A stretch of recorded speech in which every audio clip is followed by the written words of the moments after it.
Welcome, dear friend, to Monk's Temple. Come in. Find a place to rest.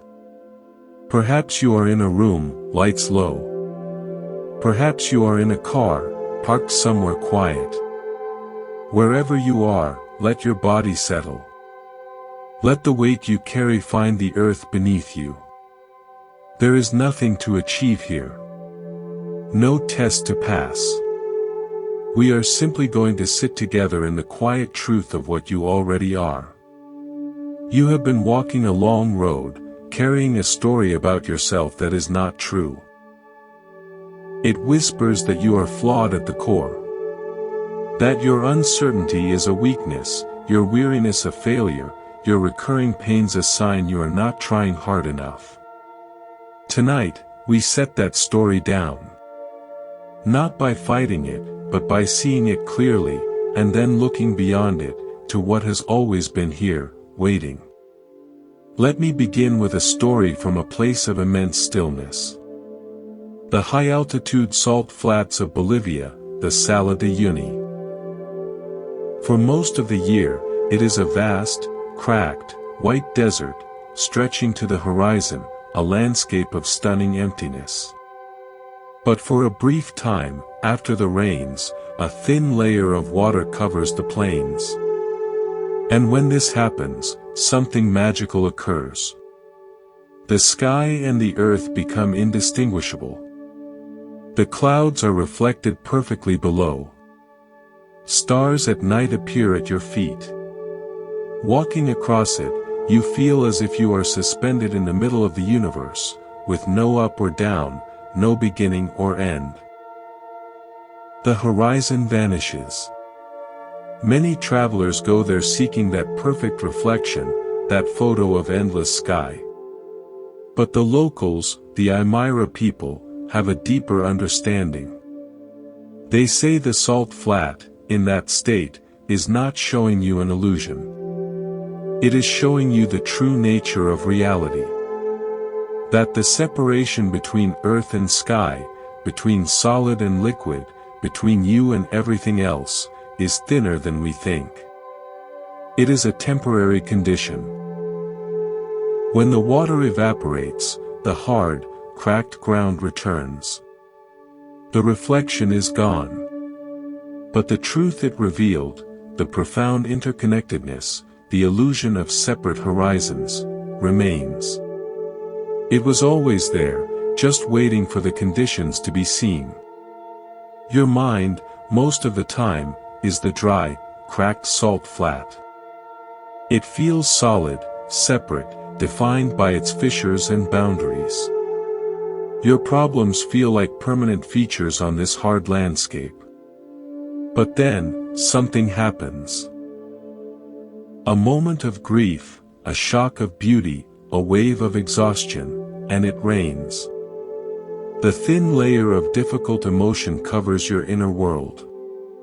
And in that flood, if you don't run from it, a reflection can appear. The boundary between you and your pain softens. You see that your sadness is not a solid thing inside you, it is a weather pattern passing through the vast sky of your awareness. The reflection shows you that you are not the cracked ground. You are the entire panorama. The ground, the water, the sky, the clouds. The temporary flood is not a disaster. It is what allows you to see your true, boundless nature. The discomfort is the rain that makes the reflection possible. You are not broken. You are the Sala de Uyuni, waiting for the rain to show you your own infinite depth. If this perspective feels like a gentle unlocking, a permission to see your struggles differently, then you are welcome here. Consider subscribing to Monk's Temple. Together, we explore these landscapes of the heart, weekly, with no pressure ever to be anything but where you are. Now, from the vast mirror of Bolivia, let us travel to the dense, humid heart of the Congo Basin. Here, there is a tree called the Moabi. It is a giant, living for centuries. Its true secret, however, is not in its height, but in its relationship with the forest elephants. The Moabi produces a large, hard fruit.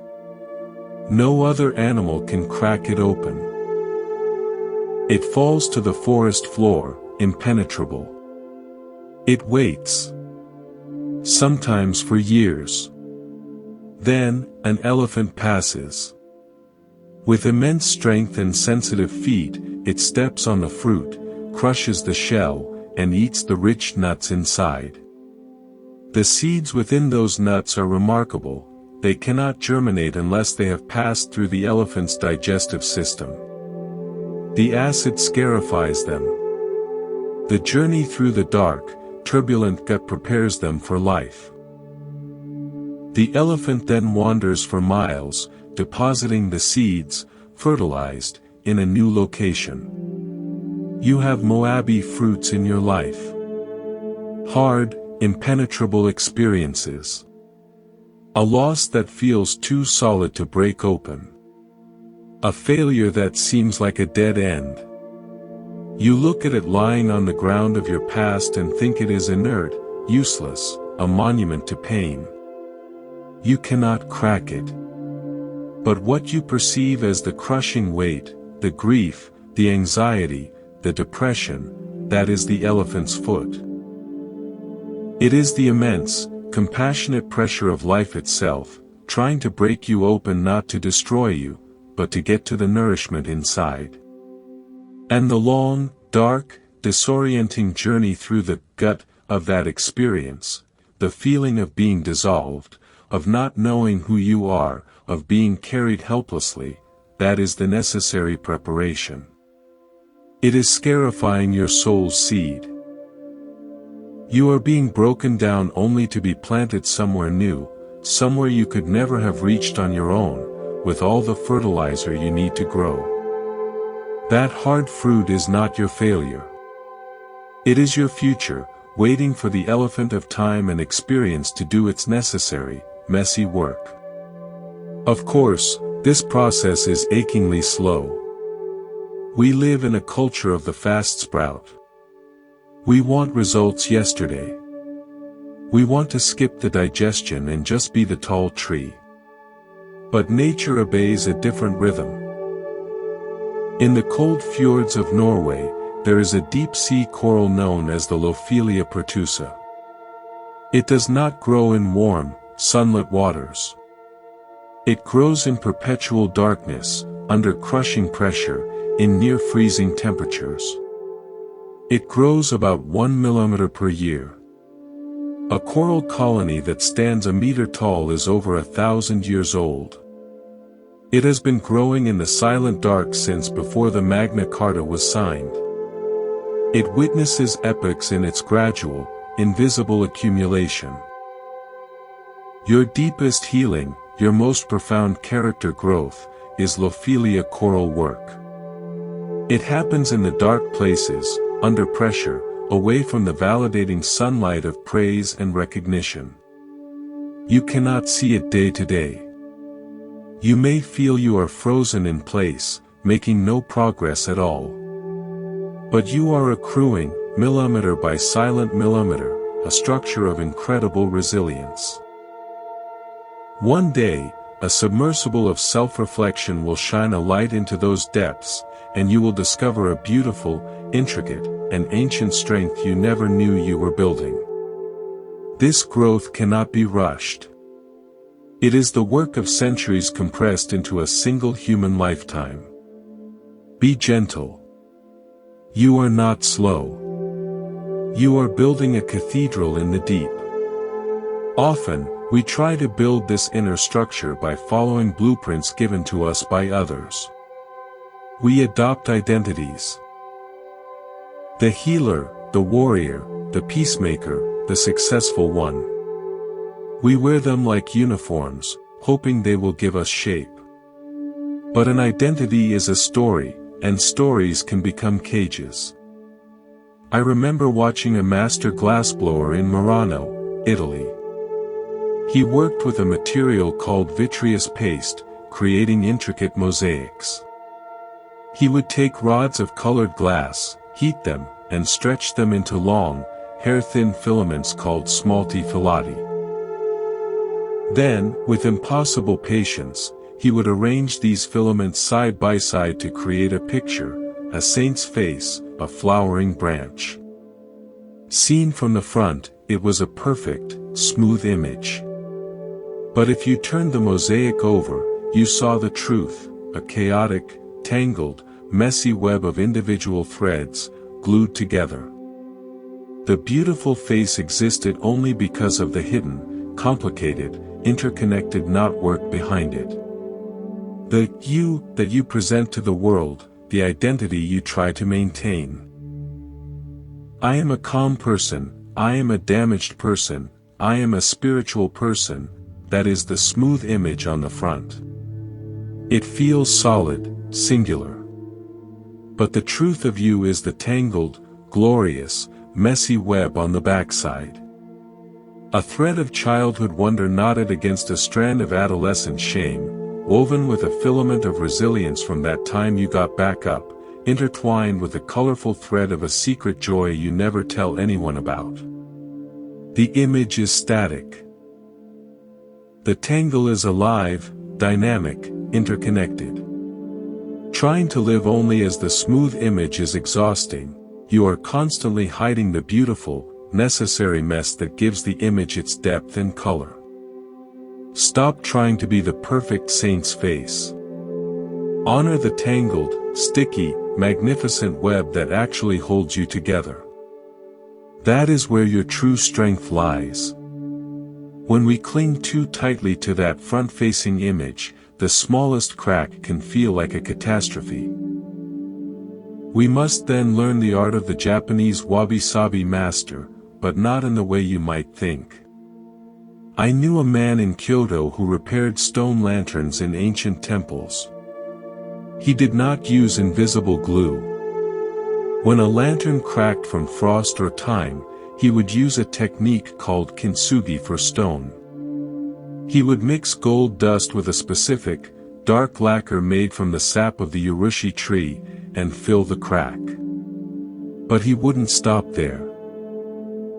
He would then carefully sprinkle the wet lacquer with tiny, crushed particles of the original stone, so the repair line, while visible, had the same granular texture as the lantern itself.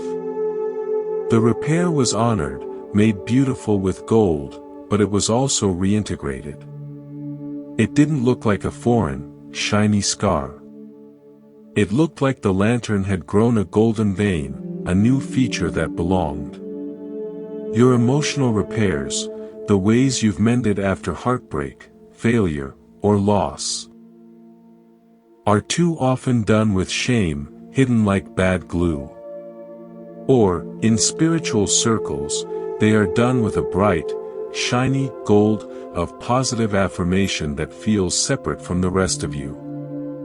The true art is to repair with a mixture of precious metal and the crushed stone of your own lived experience. Fill the crack with the gold of awareness, yes, but also with the gritty, honest texture of what happened. I was hurt here. I was afraid here. I am still sometimes fragile here. This makes the repair part of your texture, not a glaring advertisement of your damage or a glittering mask over it. The crack becomes a feature of your landscape, dignified, strong, and authentically yours. You are not hiding your breaks. You are turning them into topography. This entire journey asks for a certain quality of attention. Not the harsh, laser focus of a critic, but the soft, peripheral awareness of a parent listening for a child's breath in the night. It is a listening from the heart, not an analysis from the head. Your emotions are not problems to be solved. They are weather. I lived for a time near the Great Plains of the United States. People there speak of the weather with a kind of respectful detachment. A farmer will look at a massive, green-black thunderstorm on the horizon, churning with lightning, and say, "That's a big one coming." There is no panic in his voice. No judgment. He doesn't shout at the clouds, "You shouldn't be here. You're a bad storm." He observes. He respects its power. He secures what needs securing. And then he goes inside and makes a pot of coffee. He lets the storm roar. He knows it will pass. It will water his fields or hail on them. His job is not to control it. His job is to relate to it intelligently, to care for his homestead, and to wait it out. Your inner storm, the gale of anxiety, the hailstorm of rage, the creeping fog of depression, deserves the same response. You look at it on the horizon of your awareness. You say softly, "Ah, that's a big one coming." You don't berate it. You don't pretend it isn't there. You do what is sensible, you secure the shutters of your actions, you don't make big decisions in the middle of it, you make a metaphorical cup of tea. You go inside to the hearth of your steady breath. And you wait. You let it pass over you and through you. You are not the storm. You are the homestead. The storm is a temporary, powerful, impersonal force of nature. Your ability to observe it, to care for yourself within it, and to know it will change, that is the essence of peace. Peace is not a cloudless sky. Peace is the deep, unshakable knowing that you are the house, not the weather. Let us continue. We have spoken of mirrors, elephants, and deep-sea coral. We have touched upon the tangled truth behind our smooth identities and the art of golden, gritty repair. Now, settle in a little deeper. The night is quiet. Your attention is a soft light. Let it shine on a common, nagging feeling, the sense that you are circling the same mountain, never reaching the summit. That you are rehearsing, not progressing. I want to take you to the Andean highlands of Peru, to a place where the very concept of a straight line is a foreign fiction. The ancient Quechua Bridge. It is a bridge made entirely of woven grass, rebuilt by hand by 4 communities every single year. For centuries, this has been the ritual. The old bridge, weathered and worn, is cut down and allowed to fall into the Apurimac River gorge below. Then, using techniques passed down from the Inca, the communities gather. They braid the grass into thick ropes. They stretch them across the terrifying chasm. They weave the footpath, singing, praying, working in unison. The construction is an act of faith and community. When they walk across the new bridge for the first time, they are not crossing from one solid point to another. They are walking on a living, temporary testament to renewal. You believe your path should be a solid stone bridge, built once and for all. You get frustrated when you find yourself back at the beginning, facing the same chasm of fear, the same gorge of doubt. You think, I built a bridge over this already. Why am I here again? But what if your path is the Quechua? What if the wisdom is not in building a permanent structure, but in mastering the sacred art of renewal? The old bridge of coping, the one made of last year's grass, of outdated stories, of defenses that have grown brittle, must be cut down. It must be allowed to fall into the river of time. This feels like failure, like losing ground. But it is the necessary prelude. Then, with the materials of the present moment, the fresh strands of your current awareness, the strong fibers of the support around you, you weave a new bridge. Not to a new destination, but to the same sacred connection to life, made fresh. The repetition is not a mistake. It is the ritual. You are not failing. You are participating in the ancient, human art of reweaving your connection to courage, to love, to presence, again and again. This weaving requires hands that are not clenched in frustration, but open in acceptance. We often believe acceptance is a passive surrender, a giving up. Let me show you a different kind, from the ice-clad waters of Greenland. There, the Inuit hunters practice a form of kayaking that is the embodiment of active acceptance. When a storm rises and the sea becomes a chaos of freezing waves, the hunter does not paddle frantically against the current. That would be suicide. He also does not simply lie back and hope. Instead, he performs a maneuver called the storm roll. He capsizes his kayak intentionally, turning himself upside down in the furious, icy water. Beneath the surface, there is a strange, relative calm. The turbulence is mostly on top. He waits there, suspended upside down in the dark, trusting his sealskin suit to keep him dry, his breath held but his heart steady. He listens. He feels the direction of the subsurface current. When the moment is right, with a powerful twist of his hips and paddle, he rolls back upright, emerging in a new position, often having been carried to a more navigable place by the very force that seemed so threatening. Your emotional storms are like that. The frantic paddling of positive thinking, the desperate struggle to stay on top, exhausts you. The storm roll is the courageous act of acceptance. It is allowing yourself to be capsized by the feeling. To go fully into the grief, the panic, the shame, not to drown, but to find the surprising calm beneath the surface chaos. Down there, in the dark embrace of the feeling itself, you can listen. You can feel its true direction. And when you roll back up, which you always do, because your awareness is your sealskin suit, your breath is your lifeline, you find you have been moved. You are not where you were. You have been transported by the current of the emotion itself to a new perspective. Acceptance is not drowning. It is the most skillful navigation through impossible seas. After such a storm, we often find ourselves washed ashore in a state of quiet exhaustion. The world seems muted. Colors are dull. This, too, has its purpose.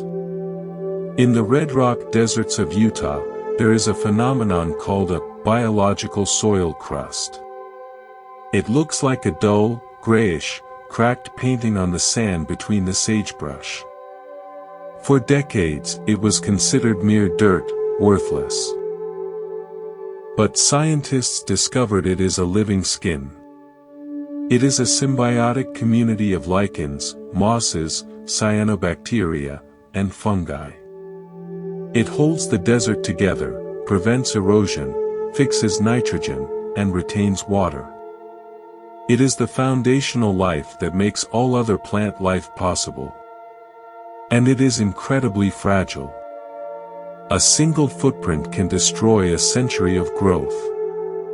Your periods of emotional flatness, your creative droughts, your times when you feel devoid of inspiration, this is not dead time. This is your biological soil crust period. It is a necessary, fragile, foundational consolidation. The bright flowers of joy and passion cannot grow without this unseen, communal network holding your inner ecosystem together. During these times, you are not lazy or depressed in a pathological sense. You are weaving the subtle, vital networks of resilience. You are fixing emotional nitrogen. You are holding the water of subtle feeling. It is delicate work. It requires you to be gentle with yourself, to avoid the crushing footprint of harsh judgment or forced productivity. Honor the crust. It is what keeps your soul from blowing away in the next windstorm. It is the quiet, communal work of simply holding yourself together, which is the most profound work of all. Within that held space, old seeds sometimes sprout. Old pains, thought to be buried, push through. We feel a familiar ache and think, not again. I dealt with this. We see it as a weed, an invader to be pulled. In the traditional gardens of Iran, the paradisa, which gives us the word paradise, there is a different philosophy. The gardeners understand that some plants that self-seed, that return unbidden, are not mistakes. They are messengers. A patch of chamomile might appear where the soil is compacted, because its roots break up hard earth. Nettles might grow where the soil is rich in nitrogen, indicating a good spot for planting tomatoes. The wise gardener doesn't eradicate the messenger. She reads it. She learns from it. Then, she may gently transplant it to a more suitable place, or let it complete its cycle, knowing it is improving the land for what is to come. Your recurring sadness, your familiar anxiety, your patterned anger, these are not spiritual weeds. They are messenger plants. They are indicators of your inner soil conditions. That sharp nettle of anger is pointing to a place where a personal boundary has been compressed. That chamomile of chronic worry is breaking up the hard-packed soil of over-control. Your work is not to hate them and rip them out. Your work is to kneel down, gently, and ask, what are you telling me about the condition of this patch of my soul? What nutrient is lacking? What compaction needs easing?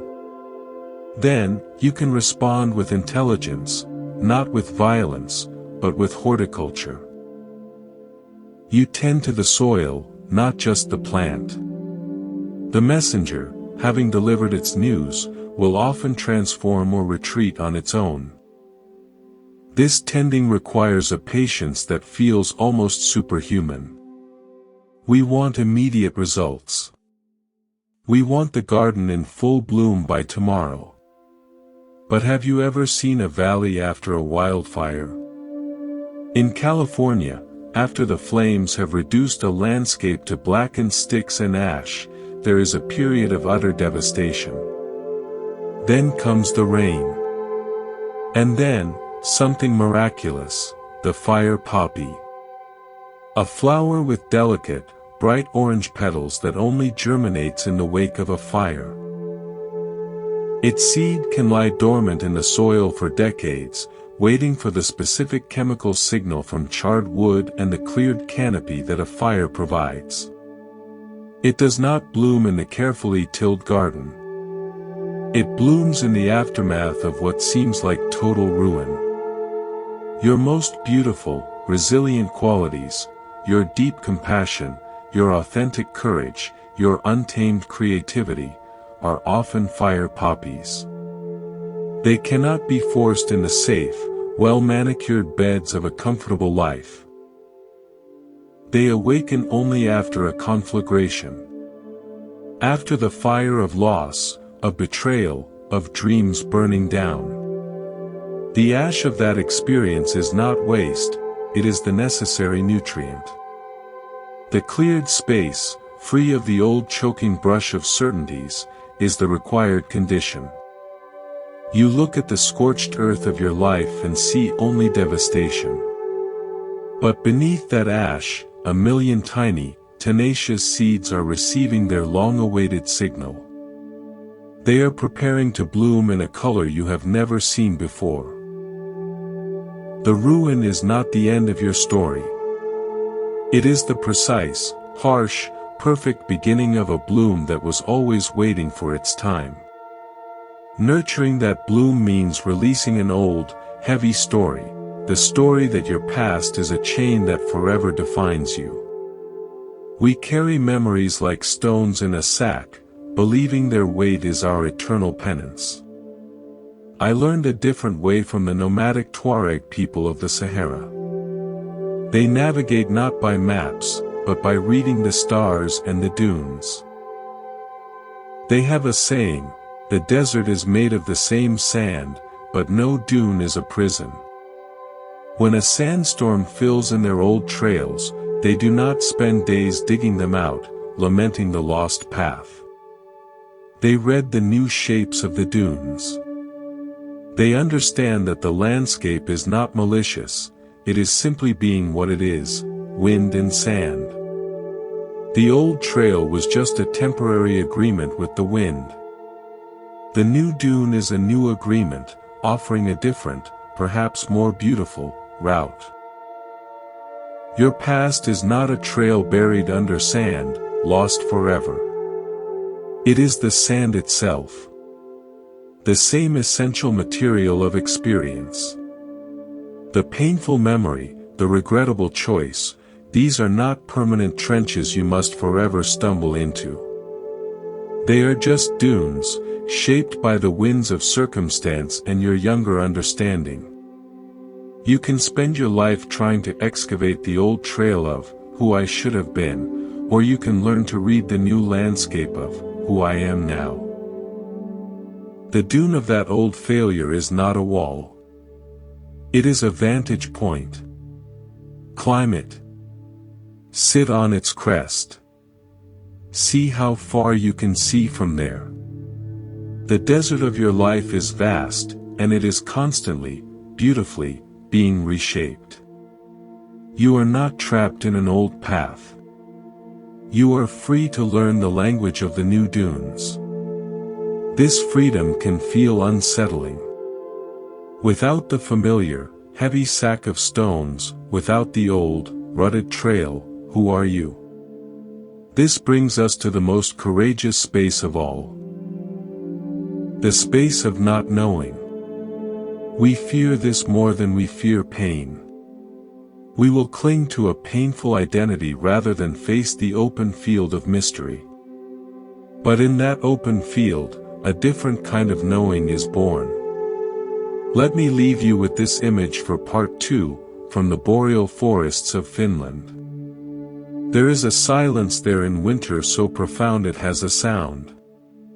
It is called anemones, the sound of no sound. In that silence, something happens to perception. You stop listening for something, and you begin to hear everything. The creak of a tree limb under snow. The faint scratch of a vole moving deep under the white blanket. The almost imperceptible sigh of your own breath crystallizing in the air. You are not listening with your mind, which is busy labeling and analyzing. You are listening with your whole body, which is simply receiving. Your quest to know who you are is often the noise that drowns out the anemones of your being. The mind shouts questions: am I healed? Am I spiritual enough? Am I on the right path? In the space of not knowing, you let those questions fall into the snow. You stop listening for the answer. And in that quiet, you begin to hear the subtle, true sounds of your existence. The creak of an old grief softening. The scratch of a new intuition trying to surface. The sigh of your heart simply beating, faithful, without a story. You are not an answer to a question. You are the listening itself. In the fertile, frozen silence of not knowing, everything you truly are begins to make its presence known, not in words, but in whispers of aliveness. Let us go further. The silence is deep. The listening has begun. From this place of not knowing, a natural tenderness often arises, not just for ourselves, but for the world. Yet, immediately, the mind can twist this tenderness into a new project. It says, now you must be compassionate. You must be kind. You must heal the world. And in that must, we build another cage. Let's explore the nature of true compassion, not as a duty, but as an inevitable flowering. Journey with me to the shores of the Ganges Delta in Bangladesh. Here, people live with the constant presence of rivers that both give life and take it away. They build their homes on stilts. They plant crops that can survive flooding. They have a relationship with the water that is not one of control, but of profound adaptation and respect. They do not love the river in a sentimental way, they do not pretend it is always safe or gentle. Their love is practical, clear-eyed, and resilient. It is the love of a creature for the force that sustains it, even when that force is dangerous. When the monsoon floods come, they do not stand on the bank and shout at the water to be different. They help each other to higher ground. They share what food they have. Their compassion is not a feeling first. It is an action born from shared circumstance, from the visceral understanding that they are all in the river's hands together. Your compassion, when it is real, is like this. It is not a spiritual achievement you muster from a place of safety. It is the natural response that arises when you stop pretending you are on dry land, separate from the floods of suffering, your own and others. You see that you, too, are built on stilts. You, too, are vulnerable to the rising waters of loss, fear, and pain. From that shared, damp, humble reality, help simply flows. You don't practice compassion as much as you stop building walls against the truth of interconnection. The helping hand you offer is not reaching down from a great height, it is reaching across, from one fragile, stilt house to another, in the same rising water. This compassion is unbreakable because it is honest. It has no illusions to shatter. To live with this kind of open-hearted awareness in a world that is often harsh, we need a particular kind of inner architecture. Not a fortress, but something more like the traditional yakshal of ancient Persia, an ice house. These were domed structures, often made of a special mortar called saruj, that allowed desert dwellers to store ice through the blistering summer. The genius was in the design. The thick, insulating walls kept the heat out. The tall, conical dome allowed the hot air to rise and escape. And deep underground, a kanat, an aquifer channel, would often run, keeping the base perpetually cool. It was a system of managing energy, not by fighting the desert sun, but by creating a sanctuary through intelligent design. Your psyche needs to be a yakshal. The heat of the world's pain, the glare of its demands, the scorching winds of anxiety, you cannot stop them from existing. But you can design an inner sanctuary. The thick walls are your healthy boundaries, not built from fear, but from the saruj of self-knowledge, a mix of discernment and respect. The high dome is your practice of release, meditation, prayer, walks in nature, where the hot air of accumulated stress can rise and vent out. The deep, underground connection to the kanat is your link to the cool, timeless aquifer of silence and presence that flows beneath the surface of your daily mind. You are not trying to become cold or indifferent. You are creating a preserved, clear space within, where the essential waters of your peace and insight are kept from evaporating in the daily heat. This is self-care as sacred architecture. Within this sanctuary, you will confront not just the world's noise, but your own. The relentless, critical inner voice. We often try to argue with this voice, to defeat it with positive affirmations. This is like trying to shout down the wind. Instead, I invite you to the strategy of the Mongolian horse archer. On the vast, open steppe, the wind is a constant, powerful force. An archer does not stand rigidly against it, insisting on a perfect, textbook shot. He learns to feel the wind on his cheek, to gauge its speed. He adjusts his stance, the angle of his bow, the tension in his fingers. He incorporates the wind into his aim. The wind becomes part of the shot, not an enemy to it. The arrow flies in a great, curving arc, using the wind's resistance to ultimately find its mark with stunning accuracy. Your inner critic is that wind. It is a powerful, persistent force. Trying to stand rigidly against it, shouting, "I am good enough," into its gale, will only exhaust you. Instead, feel it. Listen to its direction. You're not doing enough. Ah, that's a north wind of old pressure. Adjust your stance. Don't try to shoot the arrow of your self-worth straight into that gale.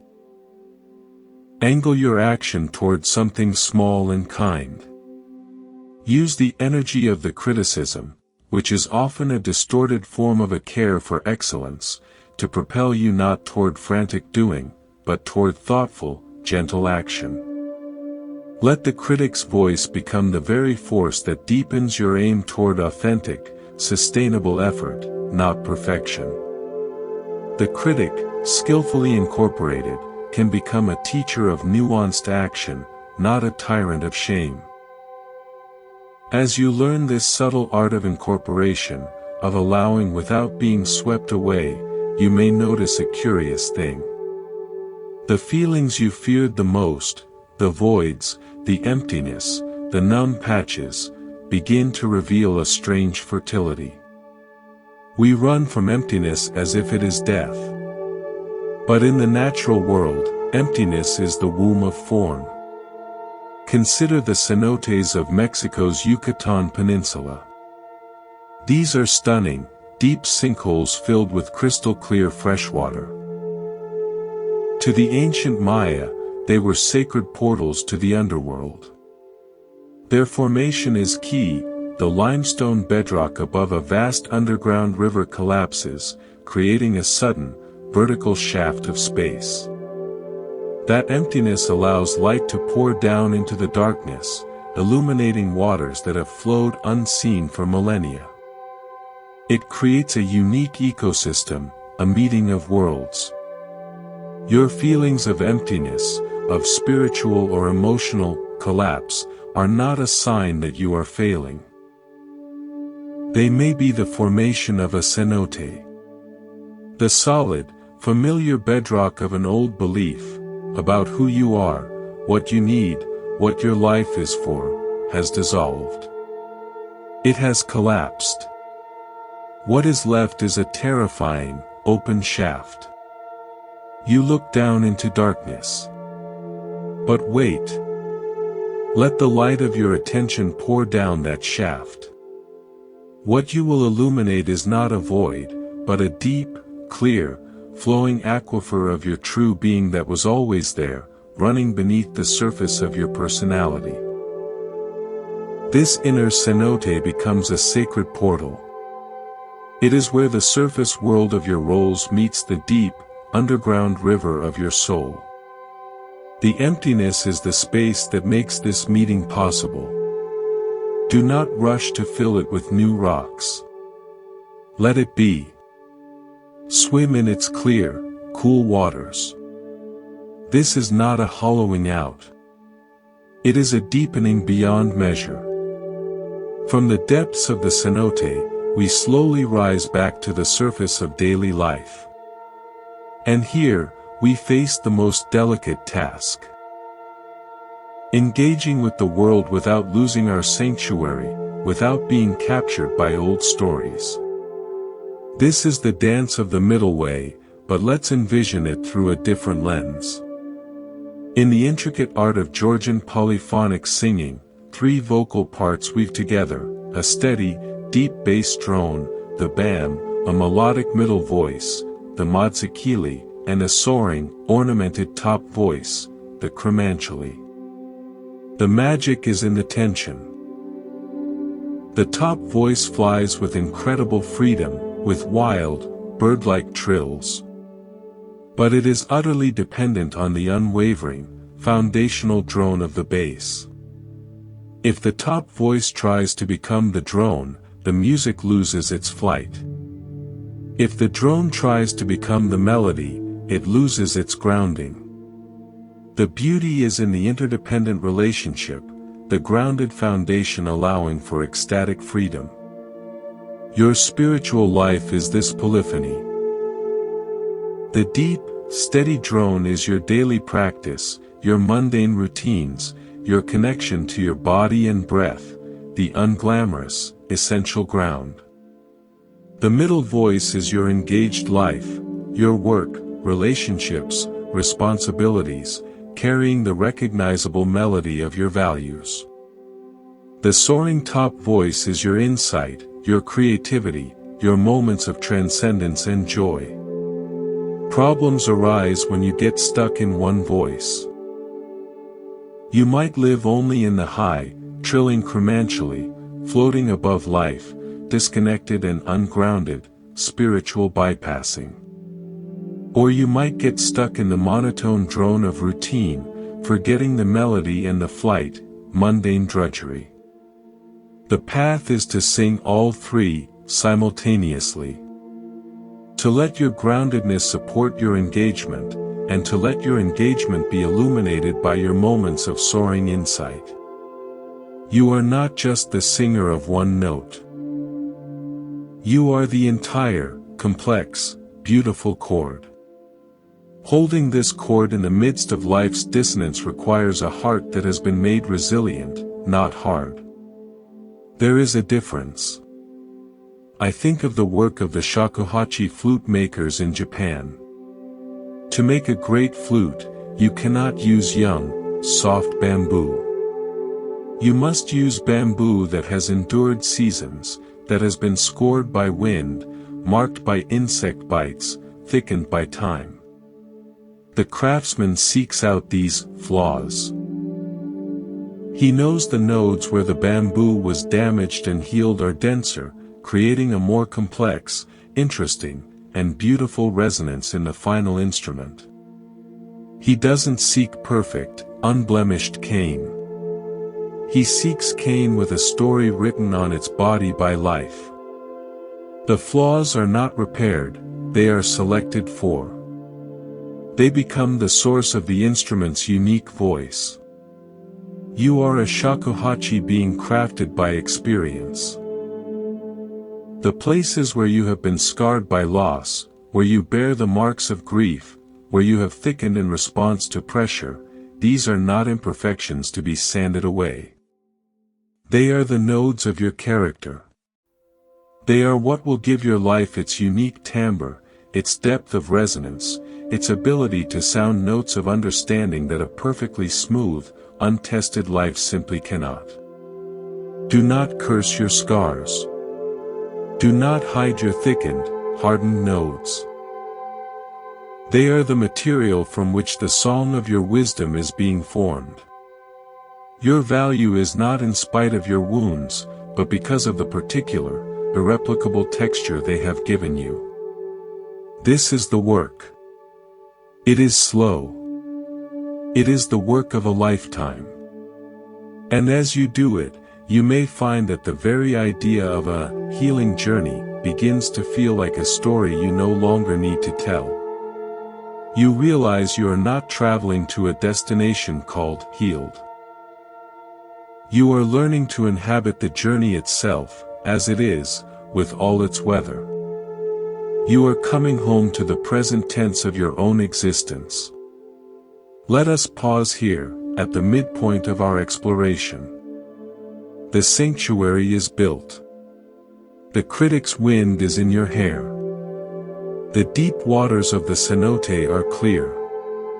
The chord of your being is sounding. Would you like to continue, to see what unfolds from this place of integrated being? The next part awaits. Welcome back. We are not moving forward in a line, but sinking deeper into the layers of what is. From the resonant chord of your being, let's turn our attention to a force that often feels like the enemy of peace, desire. Not just for things, but for resolution, for an end to uncertainty, for a final version of ourselves. We mistake this wanting as a flaw, something spiritual to eradicate. But what if desire is not a weed, but a root? Let's examine its true nature. Travel with me to the great grasslands of the Serengeti. The wildebeest embark on their monumental migration, driven by a deep, bodily knowing, a desire for rain-green grass and water. This desire is not a thought. It is a pulsation in the bloodstream, an intelligence older than thinking. It moves millions of animals across treacherous rivers and past waiting predators. It is relentless, messy, and absolutely essential for life. The migration is not a straight line to a fixed point. It is a vast, looping response to conditions, a dance with the weather. The desire doesn't promise safety. It promises life, in all its brutal, beautiful, participatory glory. Your core desires, for connection, for meaning, for creative expression, for love, are your Serengeti migration. They are not frivolous distractions from a spiritual path, they are the ancient, intelligent life force urging you to move, to seek nourishment for your soul. The mind complicates this, attaching wants to specific outcomes. I must have that job, that person, that recognition. That is when suffering enters. But the raw desire beneath it, the pulse toward growth, toward fullness, is holy. It is the engine of your becoming. Don't try to silence the migration. Instead, learn to distinguish the pure, life-giving pulse from the mind's narrow, fearful map of its destination. Follow the pulse, not the map. Trust that it knows how to navigate rivers of doubt and valleys of weariness. Your longing is not a sign you are incomplete. It is the proof you are alive and in motion. This motion, however, is rarely a triumphant charge. More often, it is a slow, stubborn persistence. Like the Welwitschia mirabilis of the Namib Desert. This plant looks like a gigantic, ragged heap of dying leaves. It is, in fact, one of the oldest living things on Earth.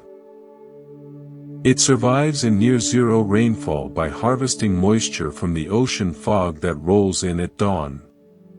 Its two original leaves grow continuously for centuries, splitting and fraying into a tangled mess. It is not pretty. It is not efficient. It is a monument to endurance through adaptation, to finding sustenance in the most unlikely of places, the faint, daily kiss of fog. Your spiritual endurance, your emotional survival through dry periods, is Welwitschia work. You are not required to be a vibrant, blooming rose. You are allowed to be a tangled, frayed, ancient-looking thing, simply finding a way to drink from the thin fog of small mercies, a good cup of tea, a patch of sunlight on the floor, a single kind word. Your growth is not measured in bright new petals, but in the millimeter by millimeter lengthening of the same, original leaves of your heart, even as they split and weather. This is a noble, ancient form of life. Honor your frayed edges. They are the record of your long conversation with an arid climate. They are beautiful. Within this slow persistence, we often bump against the walls of our own habits. Automatic reactions. Knee-jerk judgments. We see them as faults in our character. I recall watching a master bookbinder in Marrakesh. He worked in a small stall, surrounded by the smell of leather and glue. His most delicate work was restoring ancient, crumbling texts. He showed me a page where the ink had corroded the paper, leaving a lacy, brittle ghost of letters. He did not try to paint over the damage. Nor did he discard the page. Using a syringe with a needle as fine as an eyelash, he injected a gelatinous adhesive behind the damaged fibers, from the back. Then, with infinite patience, he used tweezers to coax the fibers back into alignment, letting the adhesive bond them to a new, thin backing paper. He was not fixing the ink. He was repairing the structure that held the ink, from behind, with invisible support. Your reactive patterns. The quick anger, the defensive withdrawal, the spiral of anxiety, are like that corroded ink. They are surface symptoms. The work of change is not to attack the reaction itself. I shouldn't feel this way.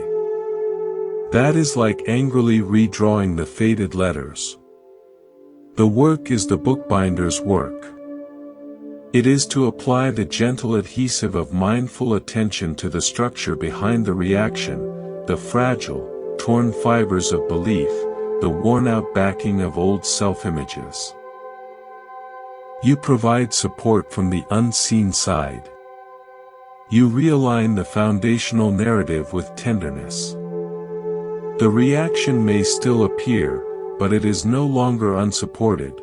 It is held in a new, stable context, and in that holding, it gradually loses its destructive power. Change happens from the background forward, not by attacking the foreground. As these old structures are subtly reinforced with awareness, space opens up. And in that space, an old ghost often returns. The feeling of being an imposter. The sense that you are faking it, that your hard-won peace is temporary, that you will be found out. This is not a sign of failure. It is a sign of depth. In the deep caves of Waitomo, New Zealand, there is a creature called the glowworm. In complete darkness, it spins a silken thread that hangs from the ceiling, covered in sticky droplets. Then, it emits a cool, blue-green light from its body. This light serves two purposes. It attracts prey into the sticky threads, and it illuminates the threads themselves for the glowworm to see. The light is both lure and lantern. Your imposter syndrome, that feeling of being a fraud in your own life, is not a lie. It is your glowworm's light. It is a luminescence born in the dark cave of not knowing. Its purpose is dual. Yes, it may attract the prey of your own self-doubt to be caught and dissolved. But more importantly, it illuminates the delicate, intricate threads of your own becoming. It lights up the web of connections you are spinning between your experiences, your values, your actions. Without that light, you would be spinning in total darkness. The anxiety of being found out is the very light that allows you to see the beautiful, sticky, complicated web you are weaving in the dark. Don't hate the light because it shows you the threads. Thank it. It is your own bioluminescence, guiding your creation. Guided by this inner light, your relationship to action in the world begins to shift. You move from a place of should to a place of is. This is not passivity. It is profound alignment. Imagine a master of the Brazilian martial art capoeira. The game, the jogo, is not a fight to defeat an opponent. It is a dialogue in motion. There is an attacker, atacante, and a defender, defensor, but these roles fluidly switch. The defender does not block a kick with rigid force. They esquiva, they evade, they duck, they flow out of the line of the attack, often turning the evasion into the setup for their own graceful movement. The energy of the attack is not met with opposing energy, it is received, acknowledged, and redirected in the ongoing dance. The foundation is the jinga, a constant, swaying bass step that keeps the player balanced, ready, and in rhythm. Living wisely is capoeira. Life will throw kicks. Stress, loss, demand, criticism. The untrained self tries to block them head-on, leading to a brutal clash of forces. The awakened response is the esquiva. You don't rigidly oppose the stress. You acknowledge its force, you sway with it emotionally, you move your mental attention out of its direct line, and in doing so, you find the opening for your next creative, graceful move. The constant jinga is your mindful presence, the rhythmic connection to your breath and body that keeps you balanced amidst the flux. You are not in a fight to defeat life. You are in a jogo, a dance, where every attack is an invitation for a more beautiful, fluid response.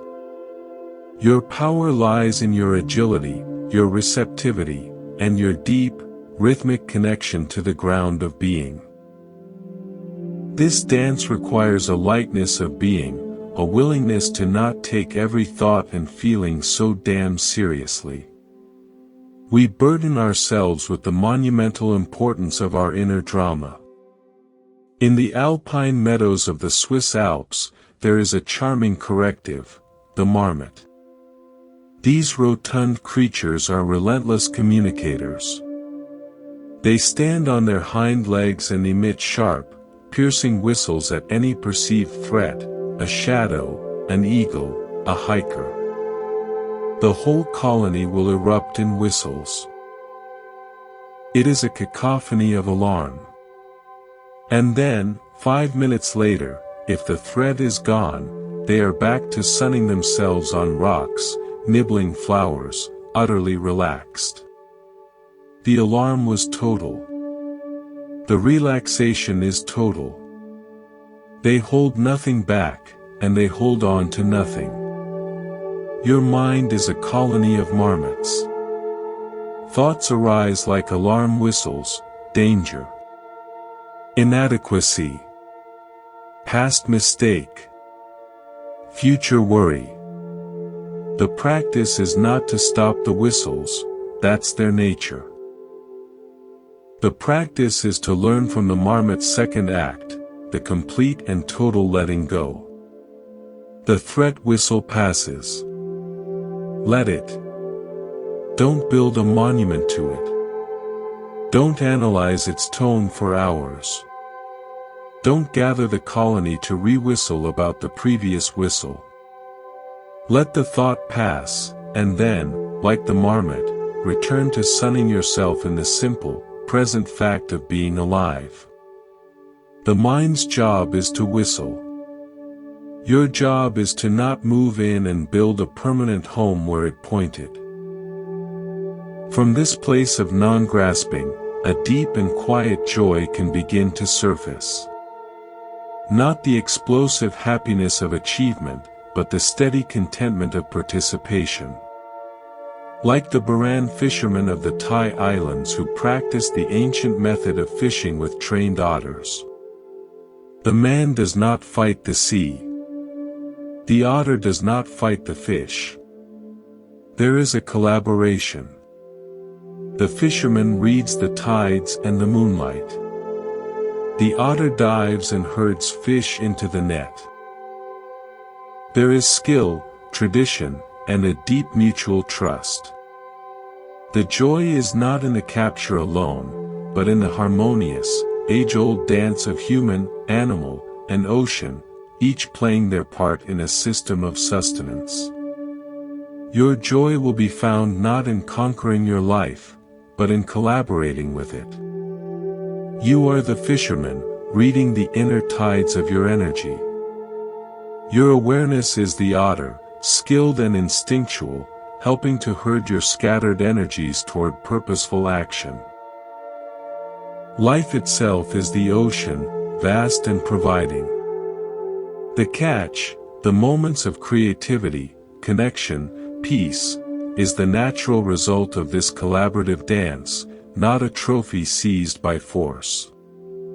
The satisfaction is in the dance itself, in the trust you develop with your own instincts and with the unfolding process of being alive. You are not a hunter on hostile ground. You are a participant in a nourishing, intelligent, and ancient ecosystem. We have wandered through desire, endurance, repair, imposter light, evasion, marmot minds, and collaborative joy. This is not a staircase to climb. It is a landscape to inhabit. Each part is a different terrain within the same vast territory of your awakening. Let us sink deeper now, into a territory that often feels like the antithesis of growth, the place of stagnation, of waiting, of feeling utterly stuck. We pathologize this state. We call it depression, burnout, laziness. But what if this arrest is not a breakdown, but a profound recalibration? Let us view it through wiser eyes. Consider the axolotl, the remarkable salamander of Lake Xochimilco in Mexico. While other amphibians metamorphose from water-breathing larvae to land-dwelling adults, the axolotl does something radical. It retains its larval features for its entire life. It remains aquatic, keeps its gills, and yet reaches full sexual maturity. This is called neoteny. The retention of youthful traits into adulthood. It is not a failure to grow up. It is a brilliant evolutionary adaptation to a stable, aquatic environment. It is a different, but complete, form of maturity. Your periods of feeling stuck, of not leveling up in the way society expects, may be a psychological neoteny. You are retaining qualities the world tells you to shed. Sensitivity, wonder, a need for deep emotional pools, a reluctance to crawl onto the dry, hardened land of pure cynicism or relentless ambition. This is not regression. It is a sophisticated adaptation. You are conserving energy for a different kind of flourishing, one that happens in the depths, not on the surface. Your gills of feeling are still functional. Your aquatic soul is still your home. Do not let anyone shame you for not growing the lungs of indifference. You are a different, beautiful, and complete form of life. Yet, in this deep pool, pressure builds. We feel the weight of expectation, of unresolved past, of an uncertain future. This pressure seeks release, and often, it comes out sideways, as irritation, as procrastination, as a fog of numbness. We see this as a leak in our system. But travel to the volcanic islands of Iceland, where they harness a different kind of pressure. Geothermal power plants tap into superheated water and steam trapped deep in porous rock. This is not a calm aquifer. It is a pressurized, chaotic system. The engineers do not block the pressure. They drill carefully into it, creating a controlled release valve. The steam surges up, drives turbines, and generates light and heat for entire cities. The chaos is not eliminated, it is harnessed through respectful, intelligent engagement. Your inner pressure of creativity, of grief, of passion, of anxiety, is geothermal. It is hot, powerful, and trapped. Trying to cap it completely leads to explosion or stagnation. The spiritual practice is the drilling of the well, the mindful, courageous act of creating a channel for that pressure to rise into consciousness. Through journaling, through art, through prayer, through honest conversation, you drill your well. The steam that emerges, in the form of intense emotion, chaotic ideas, raw energy, can then be directed. It can drive the turbines of your creative work, it can generate the light of insight, it can heat the homes of your relationships. Your symptoms are not the problem, they are the sign of immense, untapped power. Your task is not to suppress the pressure, but to learn the engineering of conscious, creative release. As we learn to channel this energy, we inevitably confront the stories we've built from it. The narratives of why I am this way. We become attached to these stories, believing they are our identity. In the shifting sands of the Taklamakan Desert in China, there is an ancient city buried and then revealed by the wind, the ruins of Naya. Archaeologists find perfectly preserved homes, tools, documents in the dry air. The story of the city is told by what was left behind in the moment of abandonment. But the desert does not preserve the city to tell one story. With each new wind, it reveals a different corner, a different artifact, forcing a constant reinterpretation of the past. The story is never fixed. Your personal history is the ruins of Naya. The story you tell about your childhood, that pivotal failure, that great love, it is not a fixed transcript.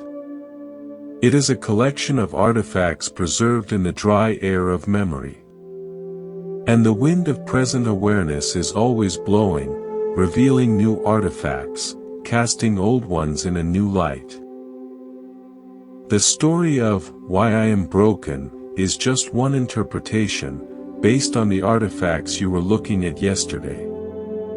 Tomorrow's wind may reveal a toy you'd forgotten, a kindness overlooked, a strength you didn't know you possessed.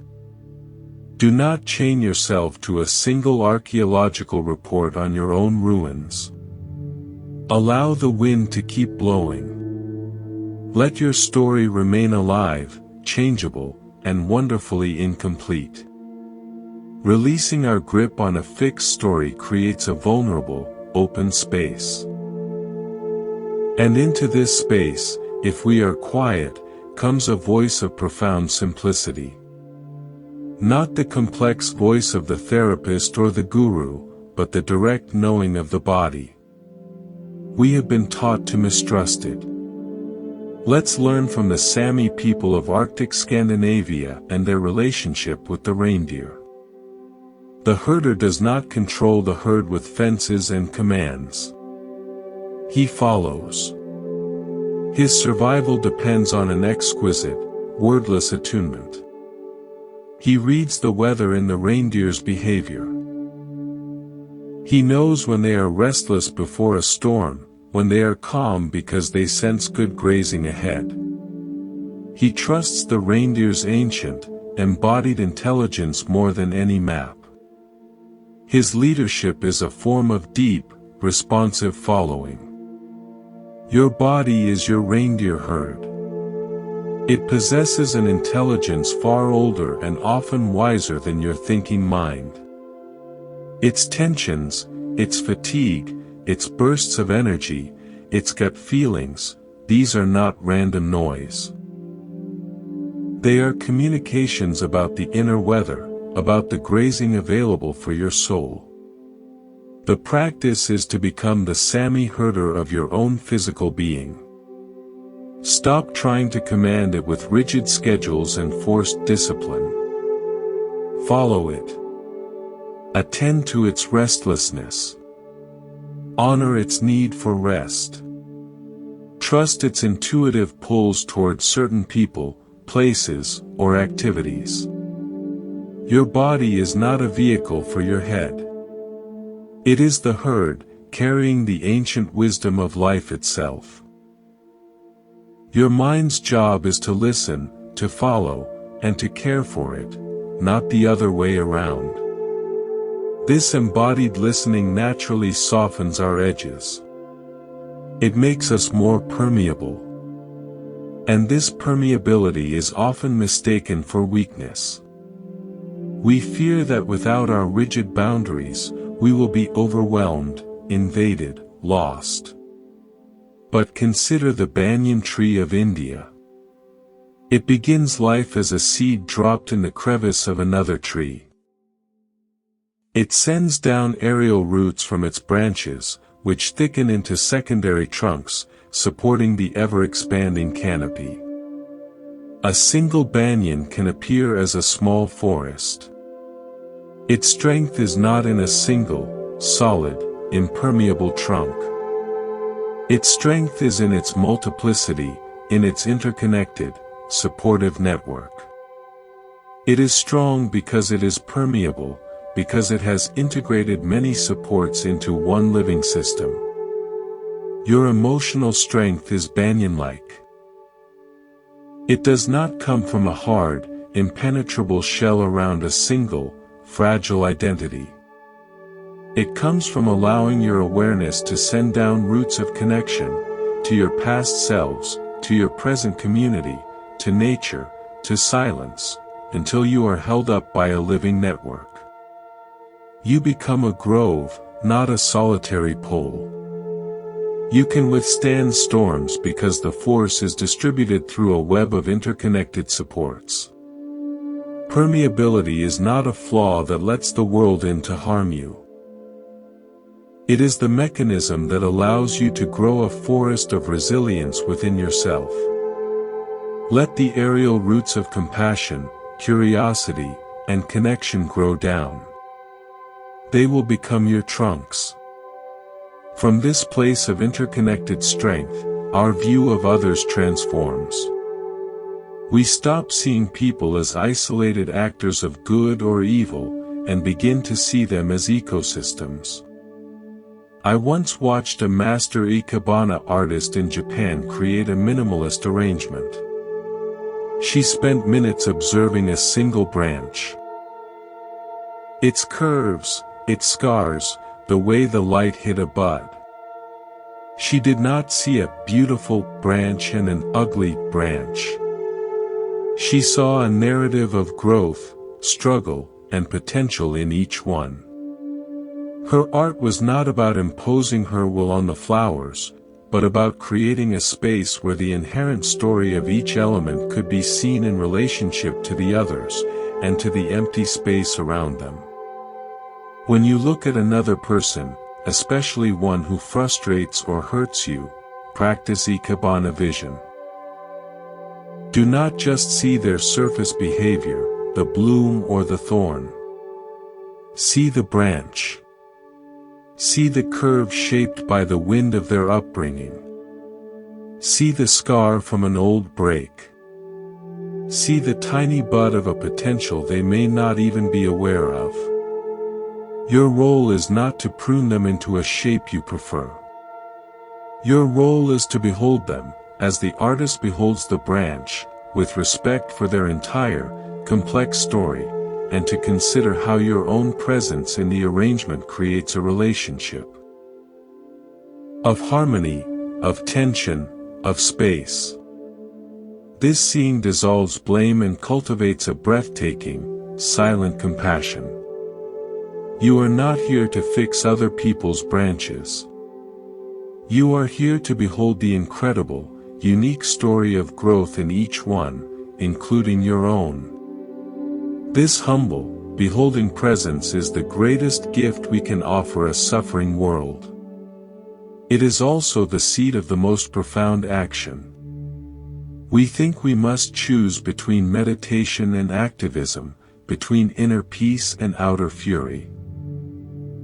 But this is a false dichotomy.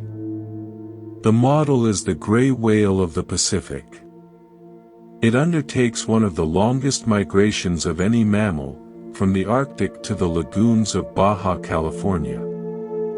Its journey is immense, purposeful. But its method of feeding is called bottom feeding. It rolls onto its side and scoops up great mouthfuls of sediment from the ocean floor, filtering out tiny amphipods. It does not chase large prey. It nourishes itself from the overlooked, the hidden, the bottom. Your work in the world, when it springs from an awakened heart, is gray whale work.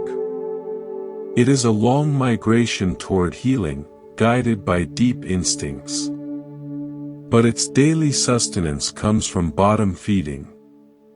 Not from the grand, dramatic gestures, but from the small, often unseen acts of kindness, the patient listening, the gentle word, the quiet refusal to participate in malice, the commitment to tell the truth in a small meeting. You are filtering nourishment from the sediment of daily life. You are turning the overlooked moments into the energy for your long journey.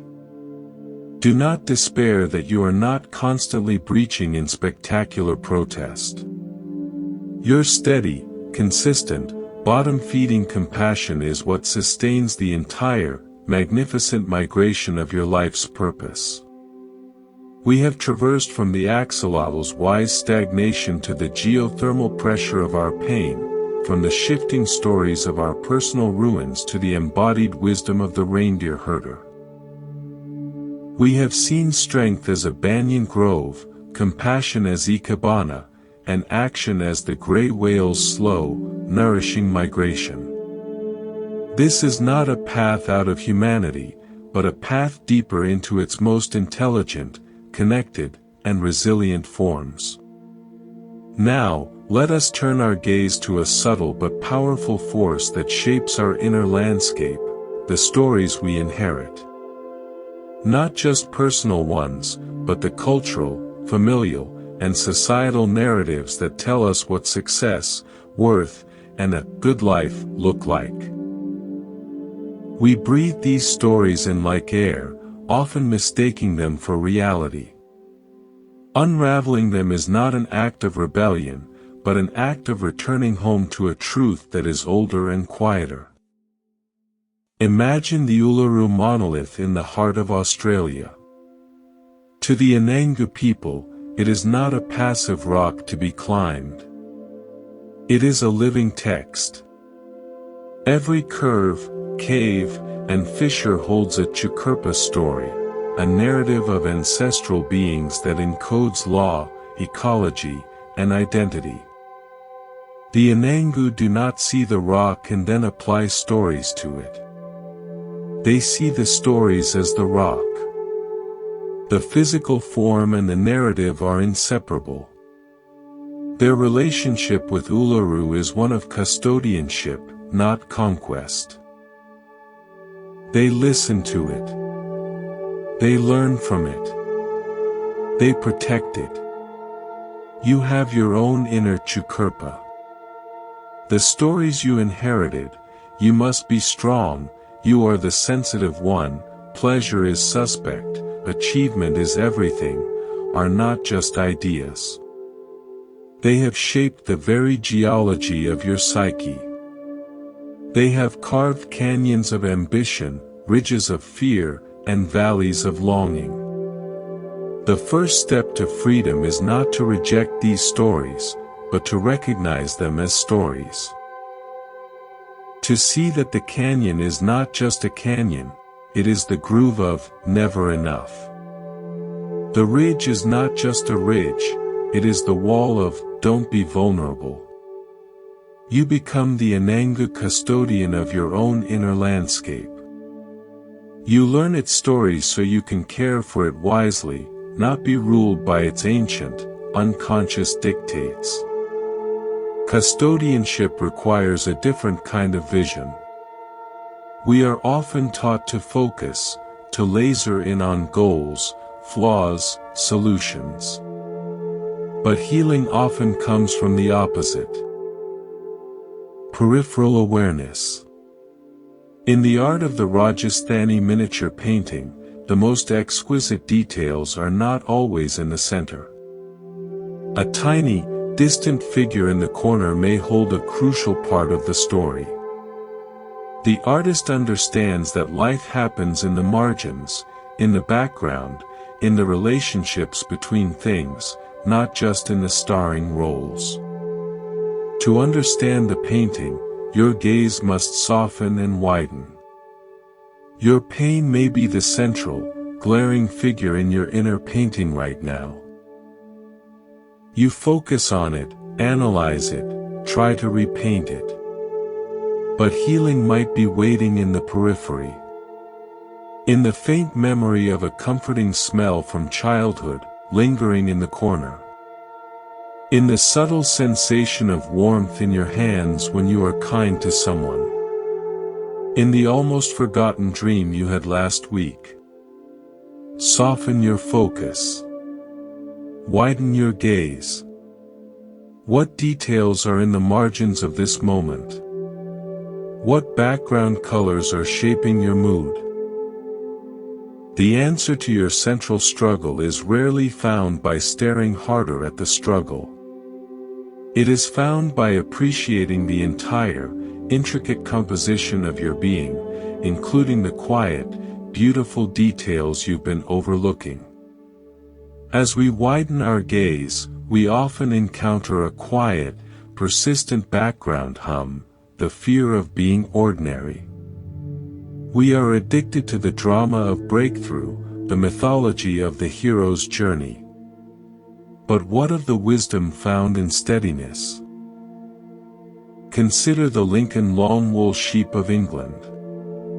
They are not bred for rapid growth or extreme production. They are bred for longevity and consistency. Their wool grows long and strong, year after year.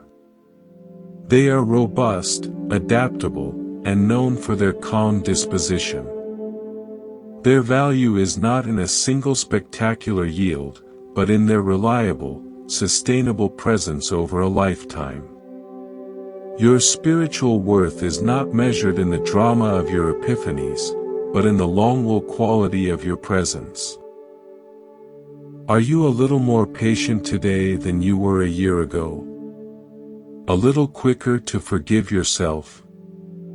A little more able to sit with discomfort without creating a story about it? This is the real growth. It is undramatic. It is the slow, strong growth of a resilient fiber, woven over time into a cloak of unshakable character.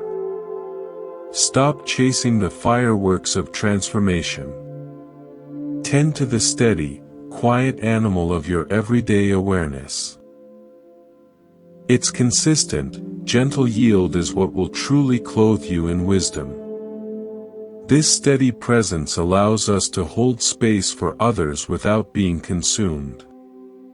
We often confuse compassion with absorption, taking on the pain of others until we drown. But there is a model in nature for a different way, the Douglas fir tree in the Pacific Northwest. These giants are connected through a vast, underground network of fungal threads called the mycorrhizal network. Through this wood wide web, trees share nutrients, send warnings about pests, and support seedlings. The key is, they are connected, but they are not the same organism. The fungal network is the interface. It allows exchange while maintaining the integrity of each individual tree. The oldest, mother trees, are the most connected, sending resources to the struggling young, but they do not stop being themselves. Your compassion should be mycorrhizal. You are connected to others through the invisible network of empathy. You can send resources of kindness, you can receive signals of their pain, you can offer support. But you must maintain your own integrity. You are not meant to become the other tree, to feel exactly what they feel until you collapse. Your roots are your own. Your trunk is your own. The network is for intelligent, nourishing exchange, not for enmeshment. Be a mother tree. Deeply connected, generously supportive, but firmly, unshakably rooted in your own ground of being. Rooted in our own ground, we can finally confront a great shadow, the fear of wasting our life. The terror that we are off path, missing our calling, squandering our potential. This anxiety can be paralyzing. For a different perspective, visit the Svalbard Global Seed Vault in the Arctic. Buried in a mountain, it holds millions of seeds from every corner of the globe. A backup of the planet's botanical diversity. Most of these seeds will never be planted. They will lie in frozen darkness for decades, centuries perhaps. Their purpose is not to bloom, but to wait. To be potential. To ensure that if catastrophe strikes, a possibility for life remains. Their dormancy is not a waste. It is a sacred, strategic holding of possibility. You contain Svalbard seeds. Talents, dreams, facets of your personality that may never see the full light of day in this lifetime. You may not become a famous artist, a great leader, a perfect parent. That specific seed may remain in the vault. But its presence matters. It contributes to the total diversity of your being. It is a potential that shapes you, even in dormancy. The fact that you carry the seed of a poet makes you perceive the world more poetically, even if you never publish a poem. Your unlived lives are not failures. They are a precious reserve of potential that enriches the ecosystem of your soul. Your worth is not only in what blossoms, but in the entire, irreplaceable library of seeds you carry within. Holding this library requires a container that is both strong and flexible. We often try to build this container from rules and rigid disciplines. But the most resilient containers are based on rhythm, not rigidity. Observe the tidal marshes of the Chesapeake Bay. They are neither fully land nor fully sea. They exist in a constant state of rhythmic flux, flooded and drained by the tides twice a day. This rhythm is not an interruption to their life, it is their life. The flooding brings nutrients. The draining exposes mud for birds to feed. The marsh grasses are uniquely adapted to this daily change, bending with the flow, rooted in the shift. Your emotional and spiritual health is a tidal marsh.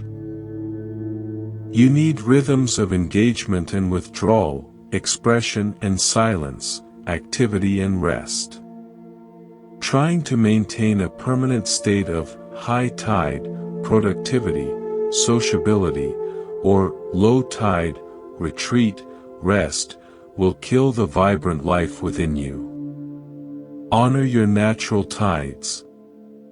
There is a time to be flooded with feeling and a time to be empty and exposed. There is a time to let the nutrients of the world flow in, and a time to let the mud of your inner process be visible to your own compassionate gaze. Don't fight the tide. Learn its schedule. Build your life around respectful participation in its essential, nourishing rhythm. Within this rhythmic life, forgiveness becomes less of a monumental act and more of a natural process. We think of forgiveness as something we do to the past. But consider the white sands of New Mexico, which are not quartz, but gypsum. They originate from the erosion of the nearby San Andres Mountains. The mountains are slowly, patiently, being ground down by wind and water. The sand is not an erasure of the mountain. It is the mountain's next form. It is the mountain, transformed, becoming a soft, gentle, beautiful desert. Forgiveness is this erosion. It is not a decision that obliterates the hurtful event. It is the slow, patient work of wind and water, the wind of time, the water of compassionate attention, wearing down the hard, jagged rock of a painful memory into something new. The memory doesn't disappear. It changes state. It becomes part of the soft landscape of your past, something you can walk on without cutting your feet. You don't do erosion. You allow the elements of awareness to do their gradual, transformative work. You are not asked to condone the rock.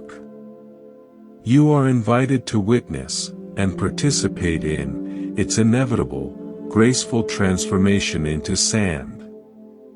And from this soft ground, what finally grows? Not a towering, isolated monument to your healing, but a humble, interconnected gratitude. The kind that doesn't shout, but simply notices. Like the Japanese practice of Shinrin-yoku, forest bathing. It is not about hiking to a destination. It is about immersing yourself in the atmosphere of the forest. You notice the dappled light. You smell the damp earth. You hear the rustle of leaves that you cannot see. You feel the cool, gentle air. You don't do anything. You receive. And in that receiving, a deep, wordless thankfulness arises, not to anyone in particular, but for the sheer fact of being alive in a world that contains such intricate, quiet beauty. Your awakening culminates not in a powerful teaching you can give, but in your capacity for daily forest bathing in your own existence. To notice the dappled light of a fleeting joy. To smell the damp earth of a fresh sorrow after rain. To hear the rustle of thoughts in the distant canopy of your mind. To feel the gentle air of your own breath on your skin. To be immersed in the atmosphere of being you, without any need to change it, fix it, or present it to anyone. The gratitude that arises from this is your true homecoming. It is the silent, ongoing, thank you, whispered by a life that has finally learned how to receive itself. We have moved from the ancestral stories in the rock to the peripheral details of the painting, from the long-wool steadiness to the mycorrhizal network of compassion. We've honored the seed vault of our potential, danced with tidal rhythms, witnessed the erosion of forgiveness, and learned to bathe in the forest of our own being. This is the quiet, uncelebrated, magnificent work of a human life coming fully online. Let us move now from the vast migrations and deep adaptations to a more intimate space, the quiet chamber of the heart where disappointment lives.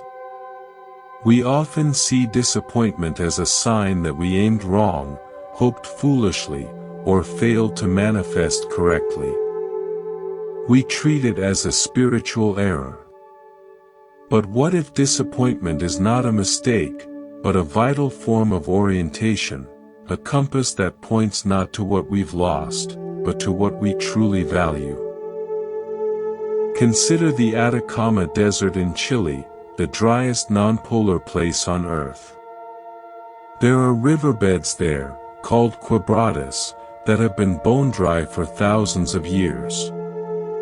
Their channels are etched deep into the landscape, clear evidence of a time when water flowed in torrents.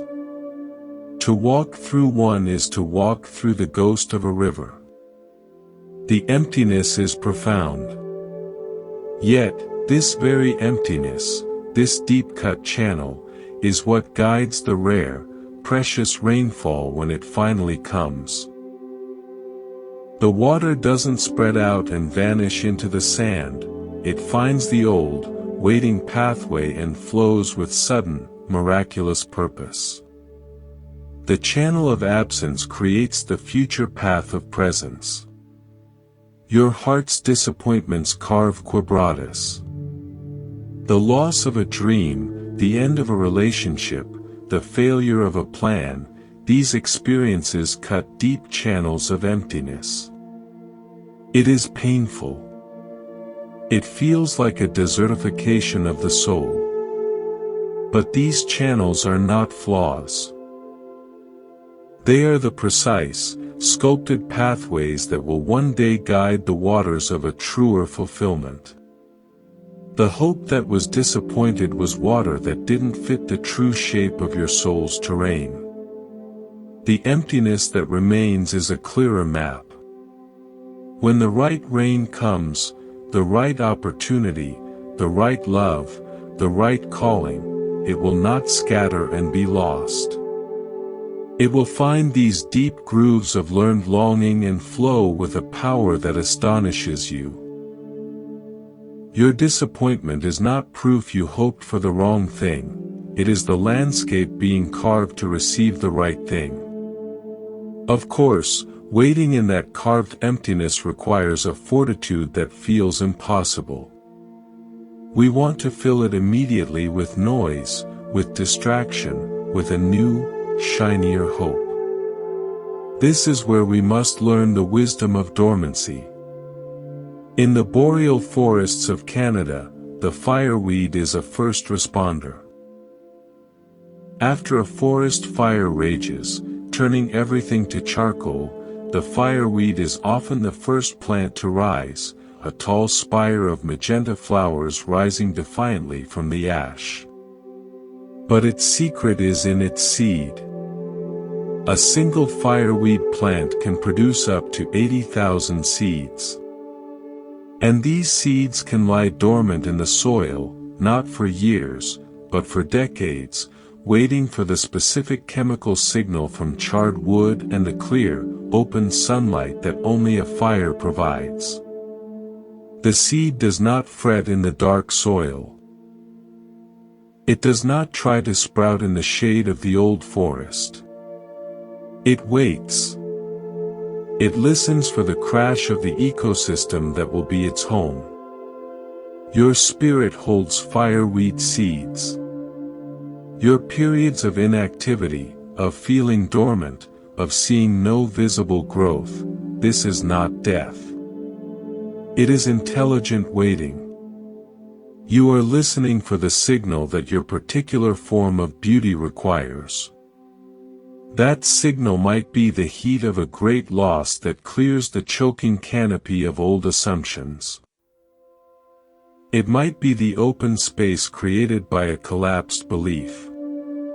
Trying to force yourself to bloom in the wrong conditions is a waste of your precious vitality. Trust your dormancy.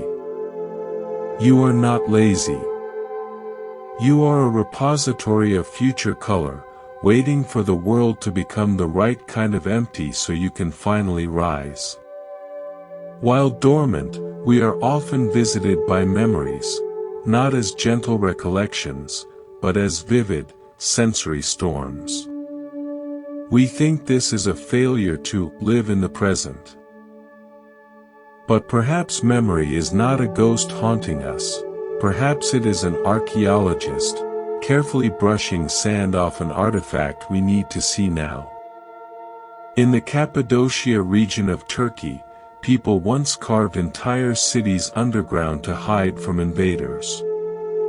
These cities, like Derinkuyu, had ventilation shafts, wells, churches, and stables, all hidden beneath the earth.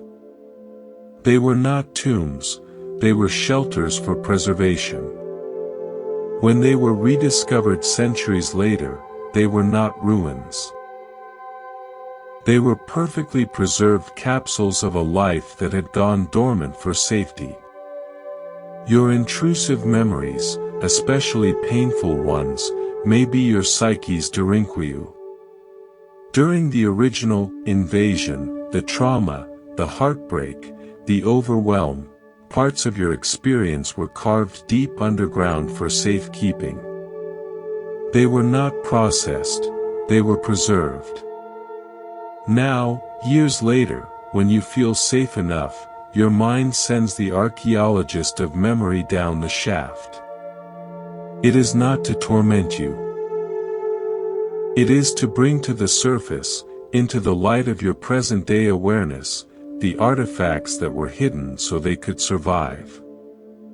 The feeling is chaotic, like rediscovering a whole city in your basement. But this is not a sign of breaking down.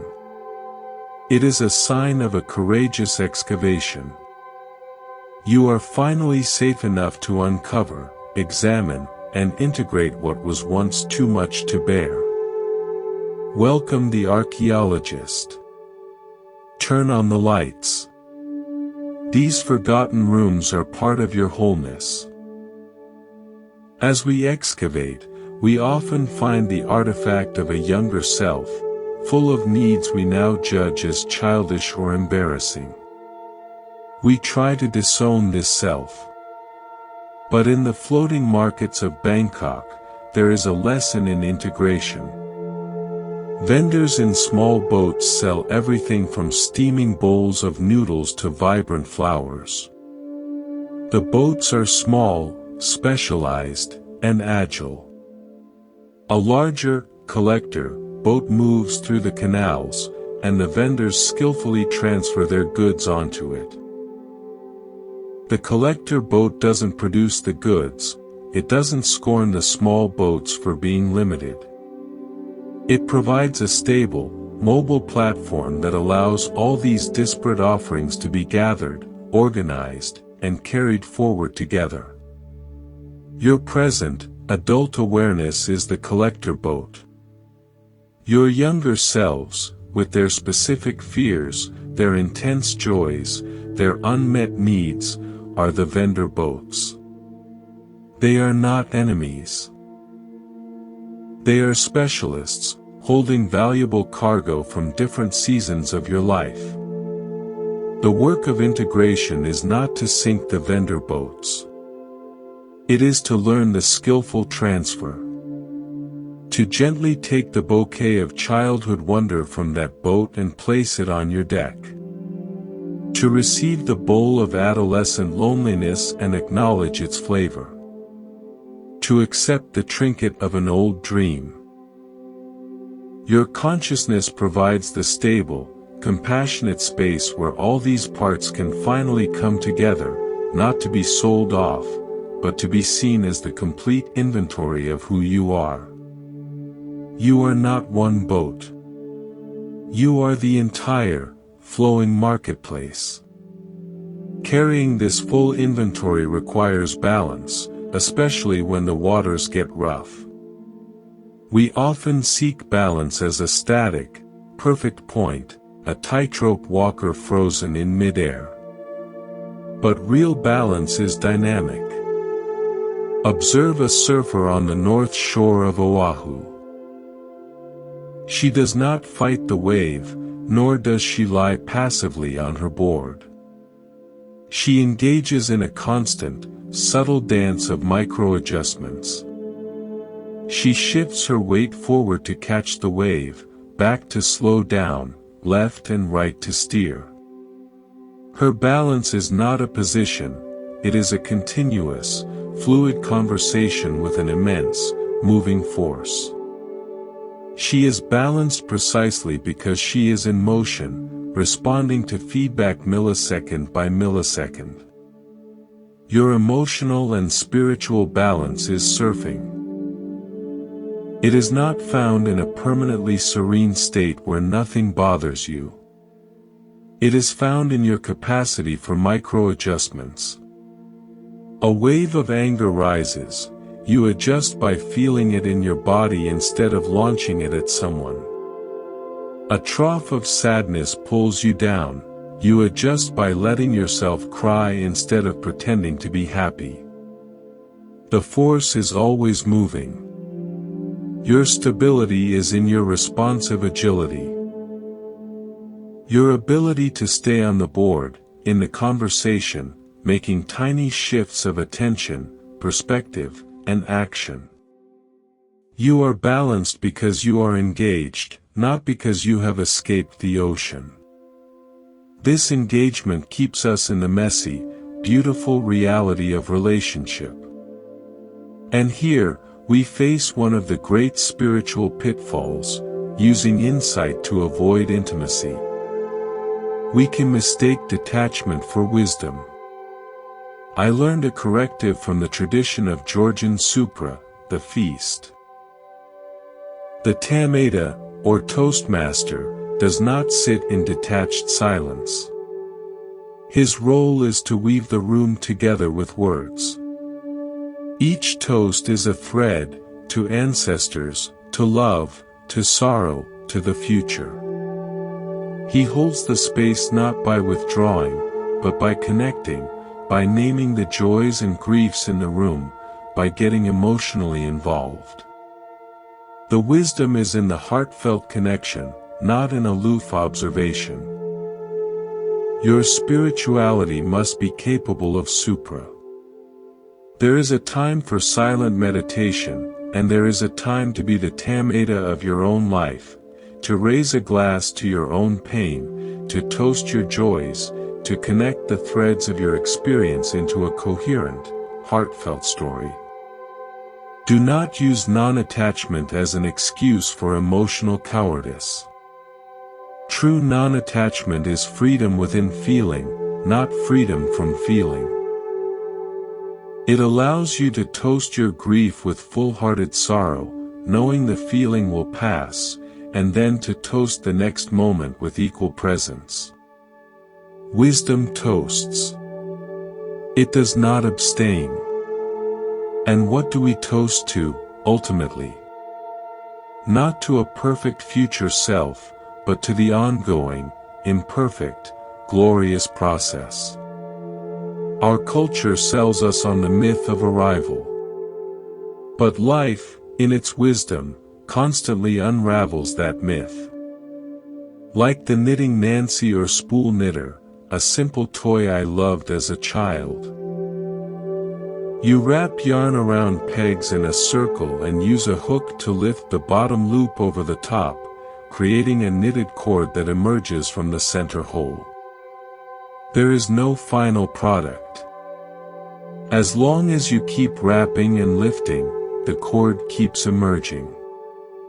The action is the purpose. The emerging cord is the record of the action.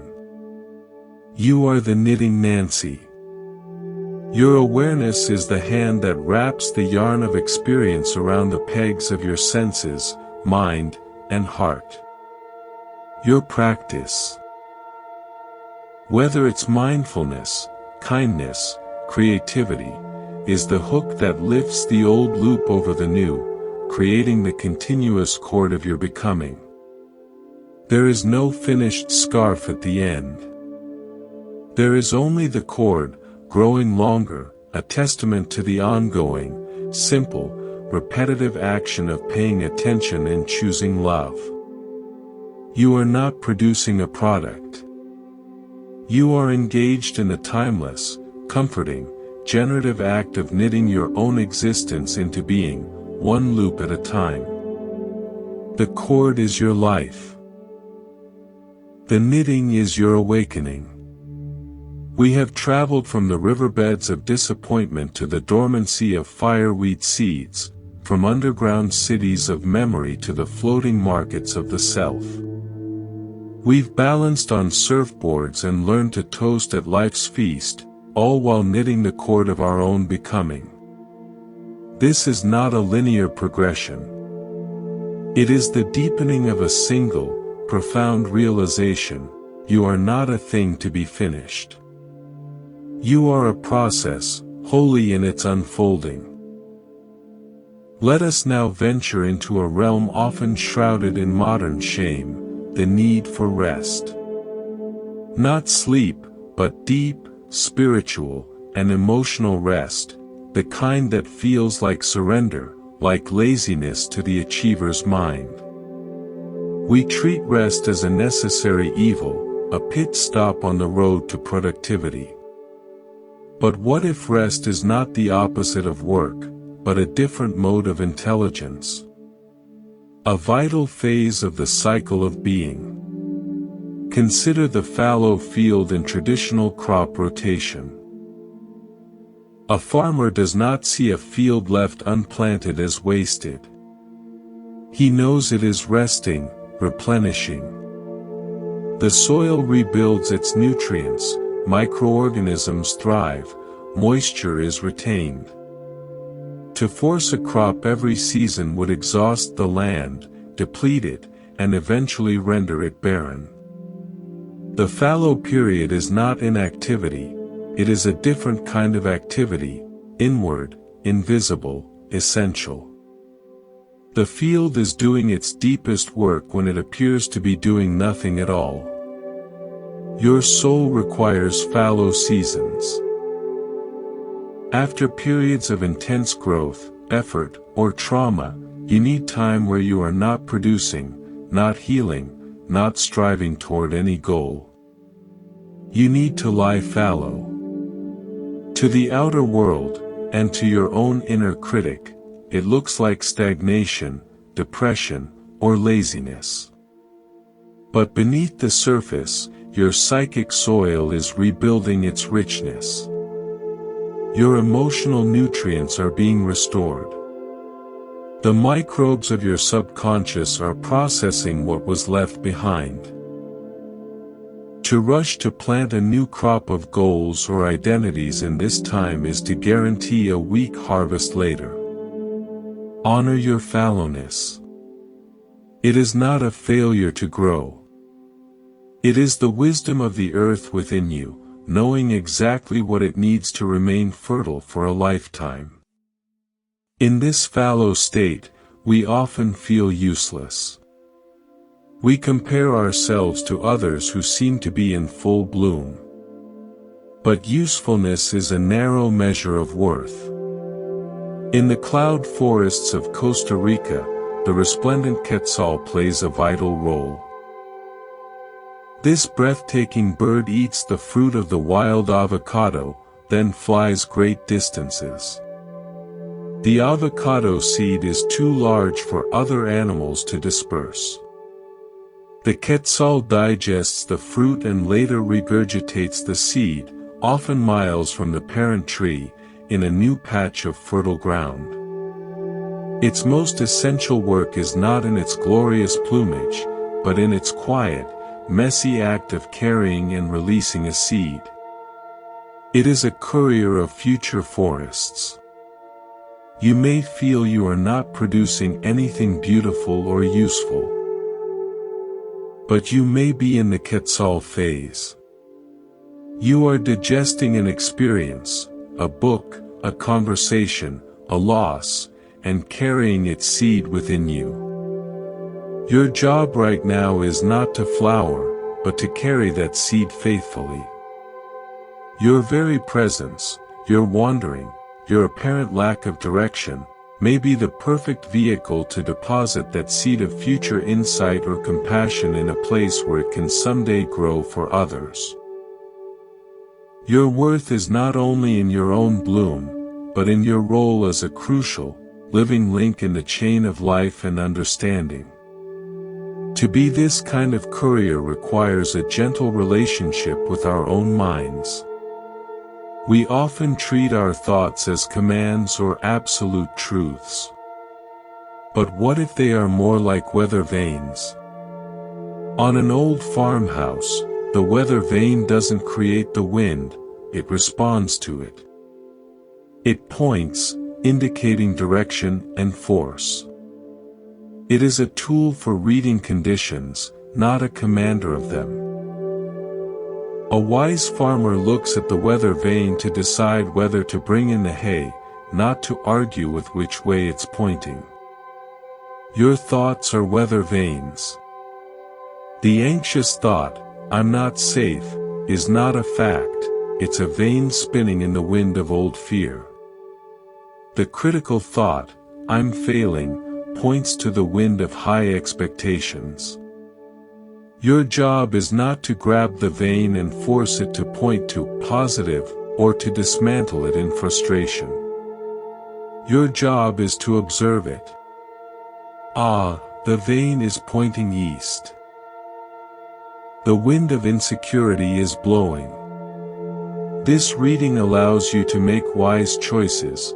Perhaps you need to secure your inner hatches, to take comforting action, or simply to wait for the wind to change. Don't obey the weather vane. Learn from it. It is a messenger about your inner atmospheric conditions, not the conditions themselves. As we learn this observational stance, we can encounter sudden, intense squalls, waves of old grief or rage that seem to come from nowhere. We panic, thinking we are regressing. But consider the barometric siphon in a chemistry lab. It's a simple tube that allows liquid to flow uphill, over the edge of a container, as long as the tube is primed and the pressure is right. It defies our basic expectation that water only flows downhill. The conditions create a temporary, miraculous reversal of the usual order. Your emotional flashbacks are like a barometric siphon. The conditions are right. A certain smell, a tone of voice, a time of year, and suddenly, a feeling from the past is siphoned up and over the wall of time, flowing into your present. It feels chaotic, wrong, like a law of nature is broken. But it is simply physics. The tube was always there, primed with memory. The present moment pressure triggered the flow. You are not going backwards. You are experiencing the intelligent, if startling, hydraulic system of your own psyche, finally releasing a trapped reservoir of feeling. Don't fight the flow. Let it complete. The siphon will empty, and equilibrium will return, often leaving you lighter, with an old pressure finally equalized.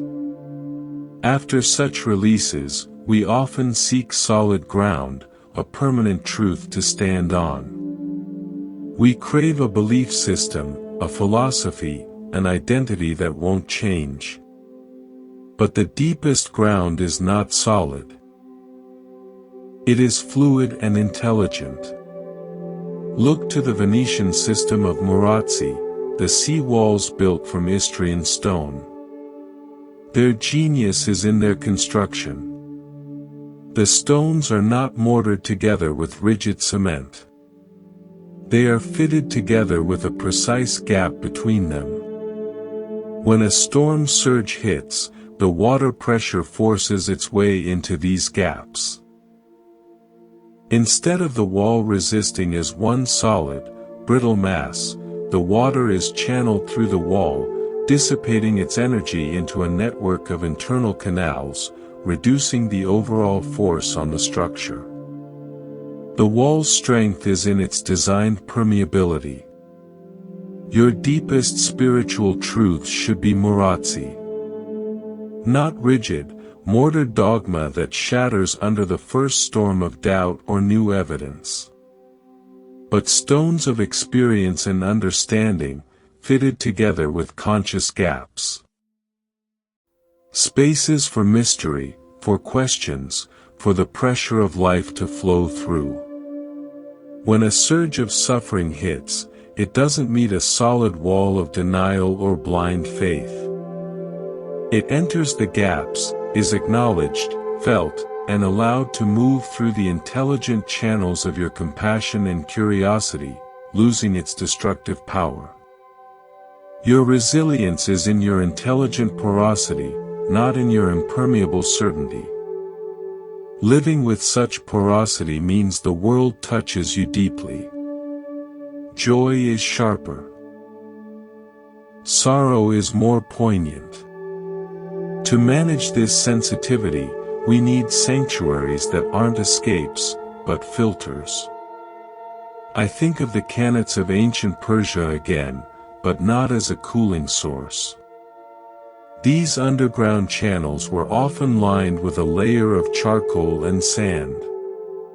As water seeped from the aquifer into the tunnel, it was filtered naturally, the sediment settled, impurities were absorbed. By the time it reached the city, it was clear and pure. The qanat didn't block the water. It guided and filtered it on its long, dark journey. Your daily spiritual practices are your psychological qanats. Meditation, prayer, walks in nature, journaling, these are not means to get a new, special water. They are the long, dark, quiet channels through which the turbulent waters of your daily experience can flow. As they move through this dedicated space, the sediment of reactive emotion settles. The impurities of gossip, anxiety, and pettiness are filtered out. What emerges into your conscious awareness is clearer, cooler, more reflective of your true depths. The practice doesn't create peace, it filters the noise to reveal the peace that was already flowing beneath the chaos. With this clearer water, we can engage in the most human of tasks, relationship. And here, we must understand that connection is not always about harmony. In fact, the most growth often occurs in the creative rub. Observe the process of making natto, a traditional Japanese fermented soybean dish. The cooked beans are inoculated with a specific bacterium and then kept at a steady, warm temperature. But the crucial step is the relentless, rhythmic stirring, for hours. This agitation is not destructive. It is what introduces oxygen evenly, what encourages the bacteria to produce the characteristic sticky strands and rich flavor. Without the persistent, gentle agitation, you get spoiled beans, not natto. A meaningful relationship is a natto crock. Love is the warm, steady environment. The inevitable conflicts, disagreements, and irritations are the stirring. This agitation is not a sign the relationship is failing. It is the necessary process that introduces the oxygen of individuality, that encourages the fermentation of deep understanding and unique bonding. Without it, the relationship would stagnate and spoil. The goal is not to avoid the stir, but to learn to stir with respect, with rhythm, with the shared intention of creating something nourishing and unique that couldn't exist without the friction. And what is the product of this lifelong fermentation, this filtered awareness, this fallow rest? It is not a finished self. It is a quality of presence that can hold the entirety of the paradox. Like the spectrum of light. We see a rainbow and name distinct colors: red, orange, yellow. But the colors are not separate entities lined up. They are one continuous spectrum of wavelength. The boundary between red and orange is a human construct, a label for our convenience. In reality, there is no line, only a seamless gradient of light. Your self is a spectrum. The boundary between healed and wounded, between wise and foolish, between strong and weak, is a construct. In the living light of your awareness, these are all different frequencies of the same essential being.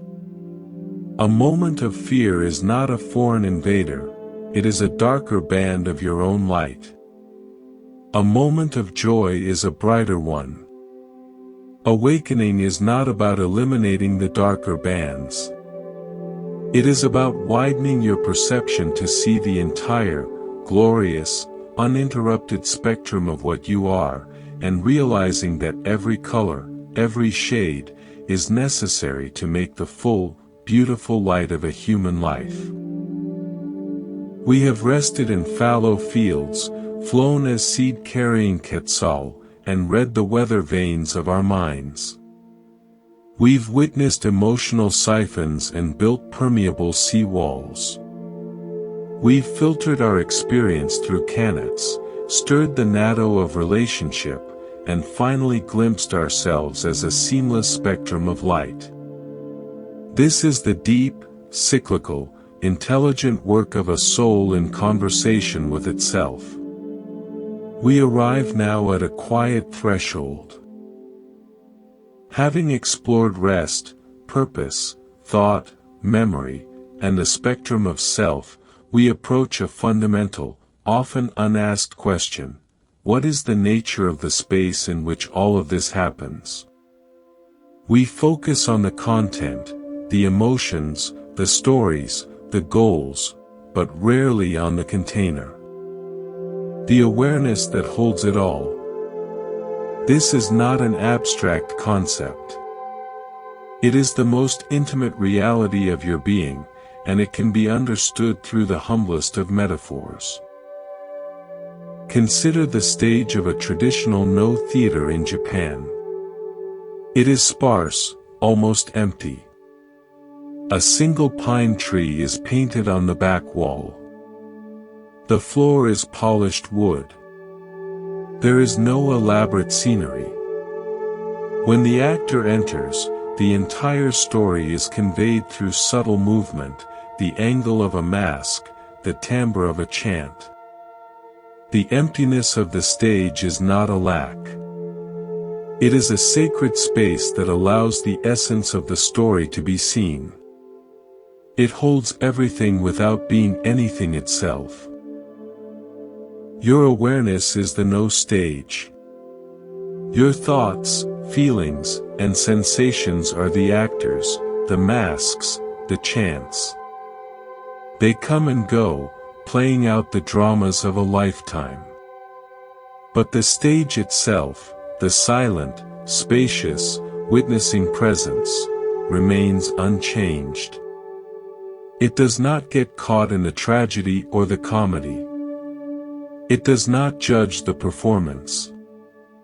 It simply provides the space for the performance to occur.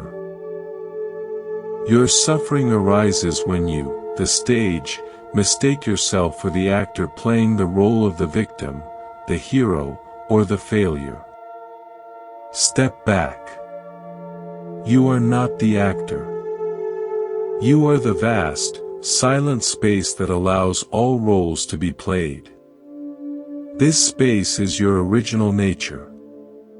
It is already whole, already at peace.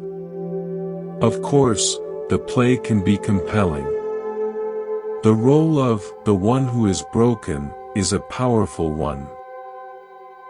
It has costumes of memory, scripts of past conversations, and dramatic lighting of intense emotion. To remember you are the stage, you need a way to loosen your identification with the role. This is where the simplest of actions can become a profound tool: breath. But not breath as a technique to achieve calm. Breath as an anchor to the stageness of being. In the high Himalayas, Tibetan monks sometimes use a wind horse prayer flag as a teaching. The flags are not prayers to be read by gods. The belief is that the wind, as it moves through the cloth and the sacred inscriptions, carries the blessings out into the world. The flag does not move the wind. The wind moves the flag. The flag's purpose is to be a sensitive, responsive interface. Your breath is your wind horse. You do not create the breath. Life breathes you. The inhale and exhale are the wind moving through the flag of your body.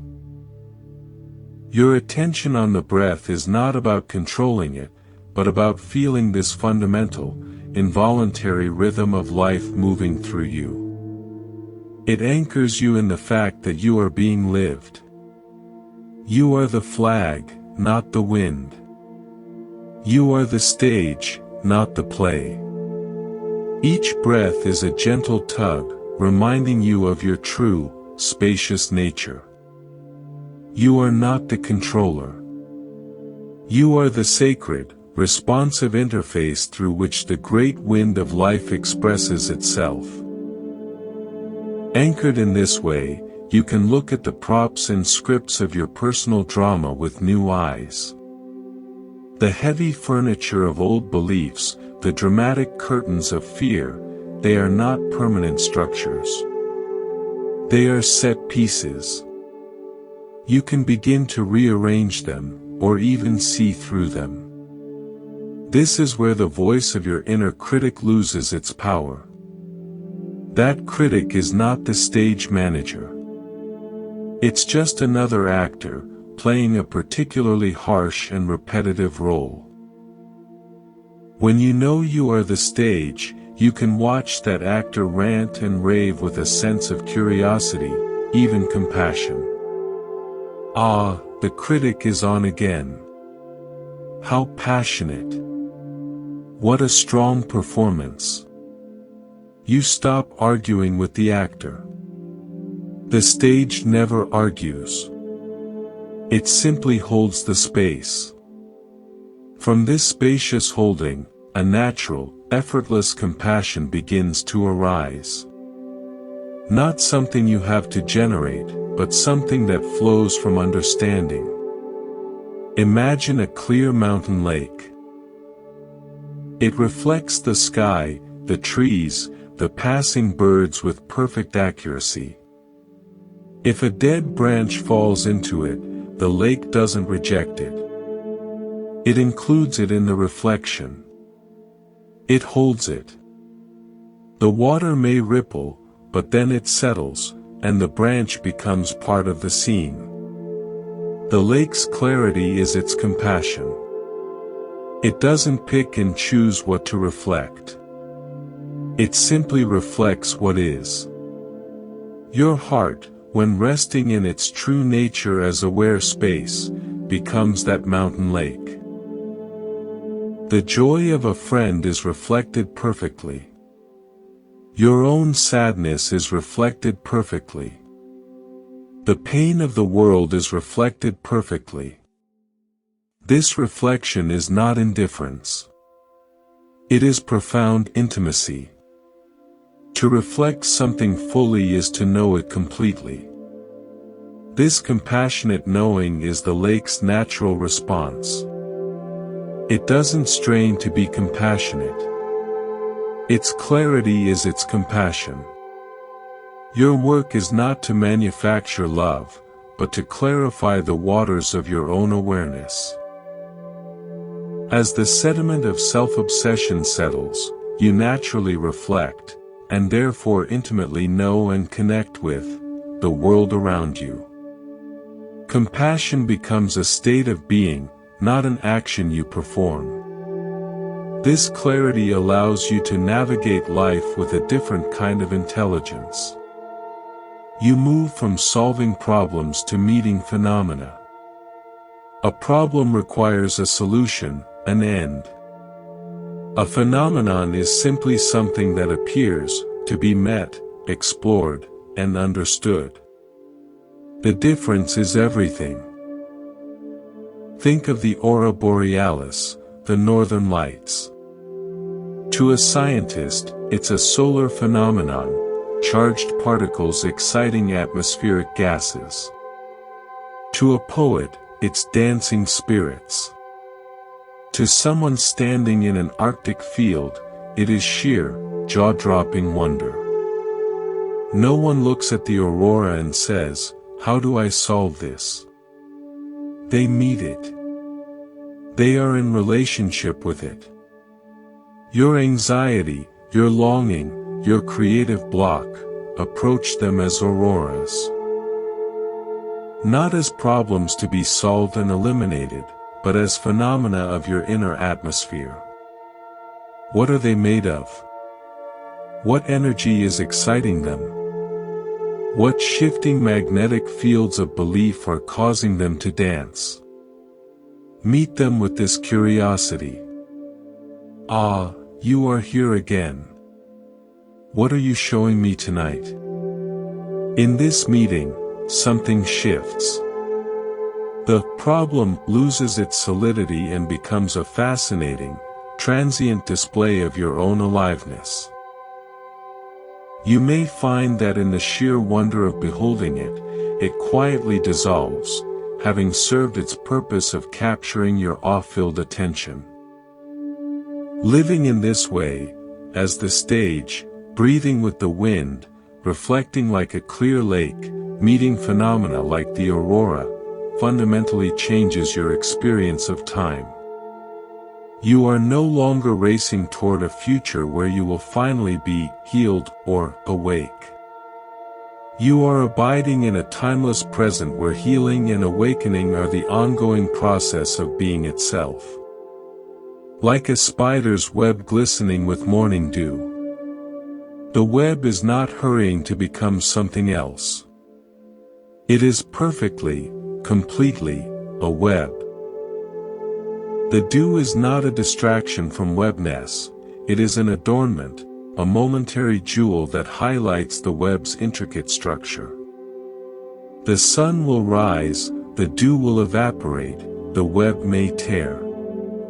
But in this moment, it is a universe of connection and reflected light. Your life is that web. This moment, with all its dew-like joys and sorrows, is not a stepping stone. It is the complete and perfect expression of the web of your existence right now. The past is the silk already spun and anchored. The future is the potential strand yet to be drawn from your center. But you are always here, at the center of the now web, feeling the vibrations, admiring the dew, repairing the tears, spinning on. There is nowhere else to be. Nothing else to become. This web, in this moment, is the destination. From this center, all action arises not from lack, but from fullness. Not from the need to fix a broken self, but from the creative impulse of life expressing itself through you. This is the essence of Wu Wei, often translated as effortless action. It is not inaction. It is action that is in perfect alignment, like a salmon swimming upstream. The salmon does not fight each individual current. It uses the current. It finds the eddies, the resting spots, the channels of least resistance that nevertheless lead it toward its spawning grounds. Its powerful, sinuous movement is a collaboration with the river, not a war against it. Your most effective, graceful, and meaningful actions will feel like this. They won't come from grinding willpower against the current of your nature. They will arise when you are so aligned with your deepest values and the needs of the moment that action flows like the salmon's journey, powerful, purposeful, and in a dynamic dance with reality. You stop forcing. You start navigating. You become a creature of intelligent, effortless action within the river of your life. We have sat in the emptiness of the no stage, felt the breath as a wind horse, and seen the heart as a mountain lake. We've met inner phenomena like auroras, rested in the timeless now of the spider's web, and learned to act with the effortless intelligence of the salmon. This is the fruit of the journey, not a new self, but the profound, peaceful recognition of what you have always been. Now we turn to a force that often feels like the final boss of the inner world, judgment. It is the cold critic in our heads, comparing our insides to others' outsides, condemning our feelings as wrong, our progress as insufficient. We try to fight it, shame it, silence it. This only gives it more power, turning the critic into a tyrant. But what if judgment is not the enemy? What if it is a lost, misguided part of you, speaking a language of care that has become horribly distorted? Let me take you to the rugged coast of Tierra del Fuego. The Yagan people, who thrived in that harsh climate, had a profound understanding of fire. They kept small, sacred fires burning in the hulls of their canoes, even as they paddled through freezing waters. This portable hearth was not just for warmth or cooking, it was the center of community, story, and spirit. To let it go out was unthinkable. If it began to smoke too much or burn too low, they didn't curse the fire. They tended to it. They adjusted the tinder, the airflow, the fuel. Your inner judgment is a sacred fire that has begun to smoke. Its original purpose was protective, to keep you safe, to help you belong, to motivate you toward what your culture defined as success. It was a fire of care, however primitive. But the fuel has become toxic, shame, comparison, impossible standards. The airflow is blocked by fear. Now it smokes, choking you with criticism. The answer is not to put out the fire. You need its warmth. The answer is tending. To gently ask, what are you trying to protect me from with these harsh words? To offer it cleaner fuel, the fuel of self-compassion, of realistic expectations.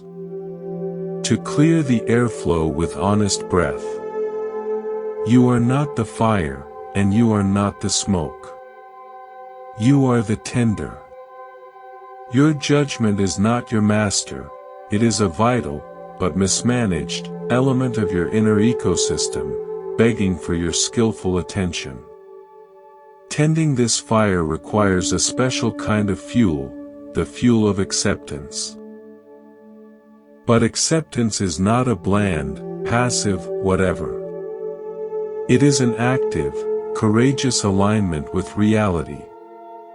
Consider the architects of Amsterdam. They don't fight the fact that their city is below sea level, built on soft, wet peat. They don't try to drain it completely and make it solid. They build on piles, long, sturdy wooden or concrete pillars driven deep into the firmer sand beneath the mud.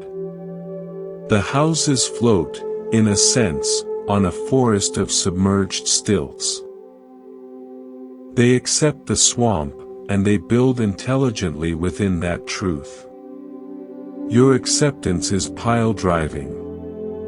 You stop fighting the soft, swampy ground of your human condition, the impermanence, the vulnerability, the messy emotions. You accept this as your foundational reality.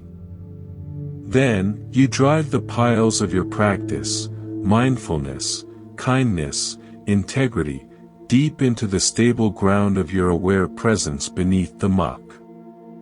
Upon these piles, you build a life. It will still sway in the storms. The water may still seep into the basement sometimes. But it will not collapse. Acceptance is not giving up on solid ground. It is the brilliant engineering that allows you to build a beautiful, resilient life exactly where you are, on the truth of what is. From this stable, accepted foundation, you can look out at the landscape of your relationships with new eyes. So much of our pain comes from expecting others to be different, to validate us, to save us, to never hurt us. This is like expecting a baobab tree to produce apples.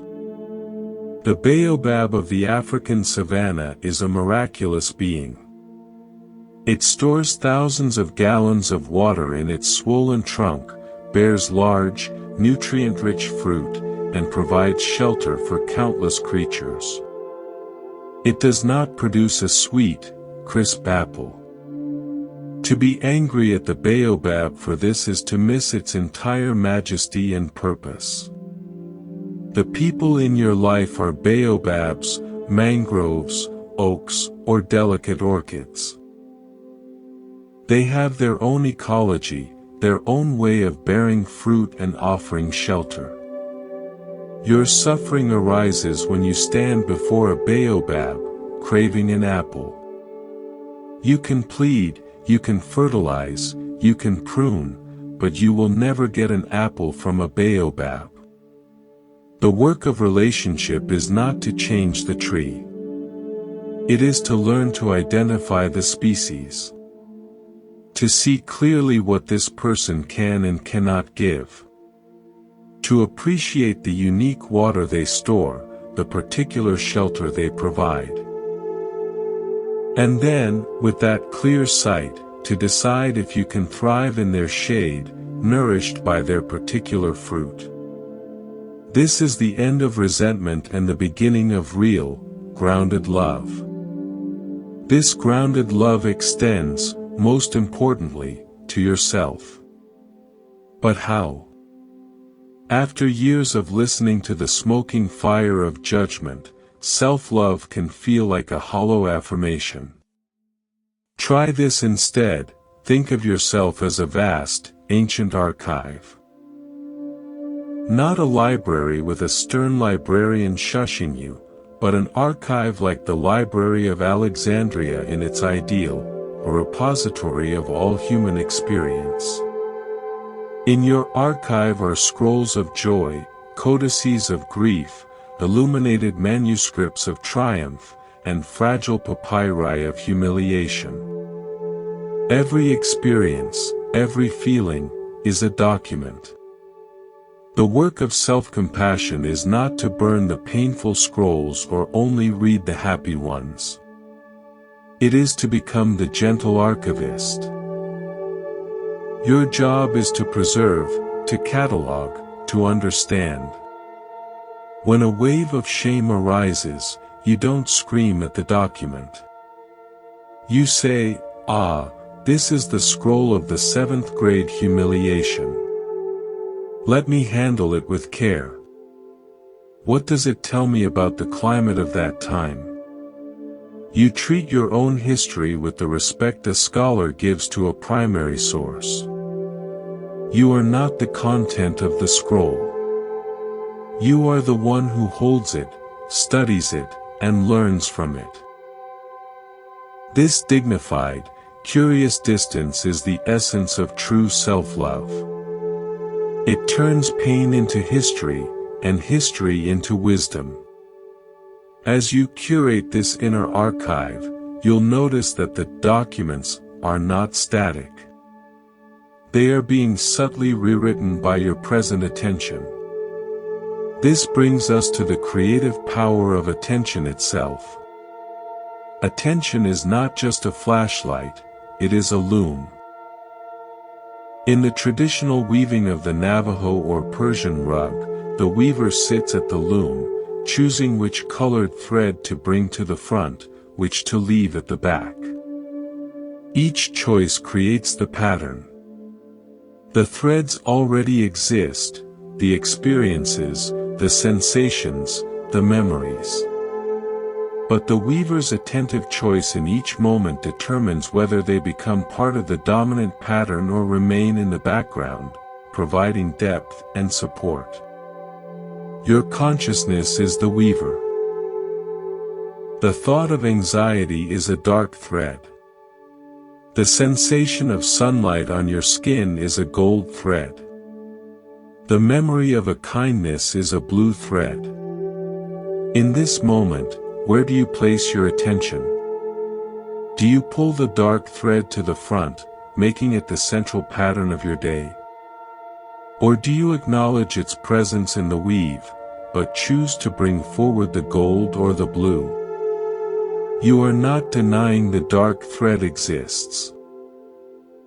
You are exercising your sacred prerogative as the weaver to decide the emerging pattern of your experience. Your life is not a pre-woven tapestry of fate. It is a loom, and your attention is the shuttle, creating the pattern in real time, with every conscious choice. This weaving happens within the flow of time, and time has its own medicine. We want quick healing, instant transformation. But the deepest integration follows the rhythm of seasonal fermentation, like making a traditional kimchi or sauerkraut. You chop the vegetables, salt them, and pack them into a crock. Then, you wait.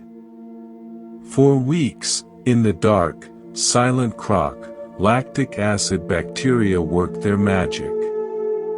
They ferment the sugars, creating tang, complexity, and preserving vitality. You cannot rush it. If you open the crock too soon, you get salty cabbage, not kimchi. The transformation happens in its own time, in the dark, through a process you can only trust. Your healing is fermentation. You do the preparatory work, the therapy, the meditation, the honest conversations. You pack it into the crock of your subconscious. Then, you must wait. You must trust the dark, silent, bacterial work of your own psyche, operating on a timeline you cannot see or control. The tang of wisdom, the complex flavor of true resilience, the preserved vitality of your spirit. These are the products of this necessary, unhurried, transformative wait. Do not keep lifting the lid, looking for change. Trust the crock. Trust the dark. The fermentation of the soul cannot be microwaved. And what emerges from this long fermentation? Not a perfect, pickled person, but a being capable of holding the ultimate paradox, that you are both utterly unique and completely universal. You are a specific, never-to-be-repeated constellation of experiences, genes, and choices. As unique as a snowflake. And yet, the structure of a snowflake, its hexagonal patterning, obeys universal laws of physics and chemistry that govern every snowflake that has ever fallen. Your particular pain, your unique joy, your personal story, these are your crystalline branches. But the laws that shape them, impermanence, interdependence, the seeking of peace, the capacity for love, are universal. You are not a lonely flake melting alone. You are a temporary, breathtaking expression of the same fundamental forces that shape the galaxy. In your uniqueness, you teach us something new. In your universality, you are never, ever alone. This realization, the simultaneity of the unique snowflake and the universal law, brings the journey full circle. It is the answer to the original feeling of being broken. A broken thing is a deviation from a blueprint, a flaw in a standard model. But you were never a product of a standard model. You are a phenomenon, like the aurora. An ecosystem, like the tidal marsh. A process, like fermentation. A story being told on the no stage of awareness. You are not behind. You are not off path. The path is appearing beneath your feet with every breath, every conscious choice, every moment of tender attention. The goal was never to arrive at a destination called healed. The goal was to wake up to the truth that you are the journey itself, wild, messy, sacred, and forever becoming. Now we bring our awareness to the most common arena of our struggle, the mundane. The daily routines, the repetitive tasks, the quiet spaces between dramas.